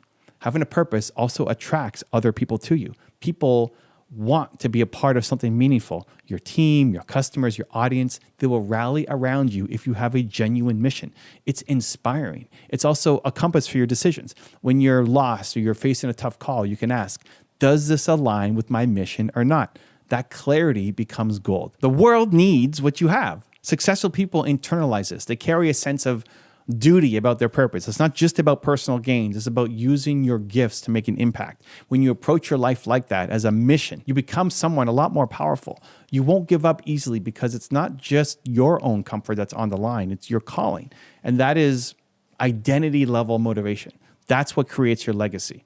So those are the 7 traits. And I'll list them out one more time. And as I do it, I want you to imagine who you could become if you committed to all 7. So self-belief. Trusting that you can figure things out and win, even when no one else believes in you. Passion, doing work that lights you up so you have endless fuel to devote to it. Action, moving quickly and decisively rather than overthinking and hesitating. Embracing failure, learning from every misstep rather than never trying because you're afraid. Perseverance, getting back up every time, outlasting everyone who gave up. Environment, surrounding yourself with inspiration and cutting out the negativity. And purpose, knowing exactly why you're doing all of this and letting that why drive you forward. Notice something important here. None of these traits are genetic. None are privileges given only to the lucky. They are all choices. They are habits of mind and behavior that anyone can cultivate, including you, especially you. Success is not this mystical thing that is handed out to a select few.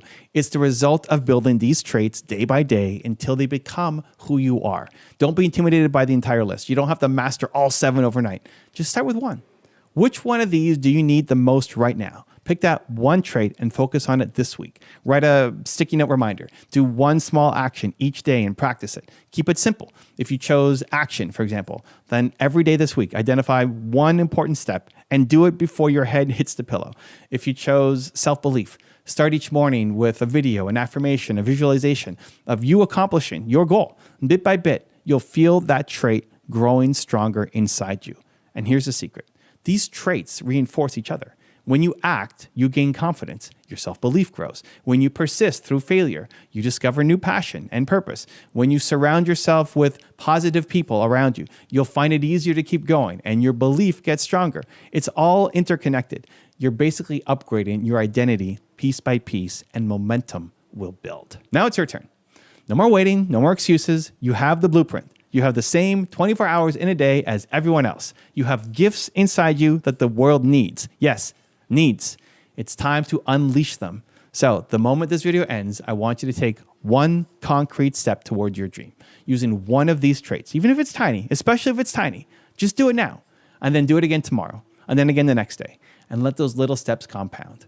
Remember, the only thing that can stop you is you, and you're done standing in your own way. Aren't you? And congratulations, you're one video closer to who you're meant to be. Believe. If you feel behind in life, this video will change how you see everything. Continue to believe, and I'll see you there. If you feel behind in life, you are not broken and you are not too late. The problem is that you are comparing your chapter 3 to someone else's chapter 20. And most people never tell you how long success actually takes or how messy it looks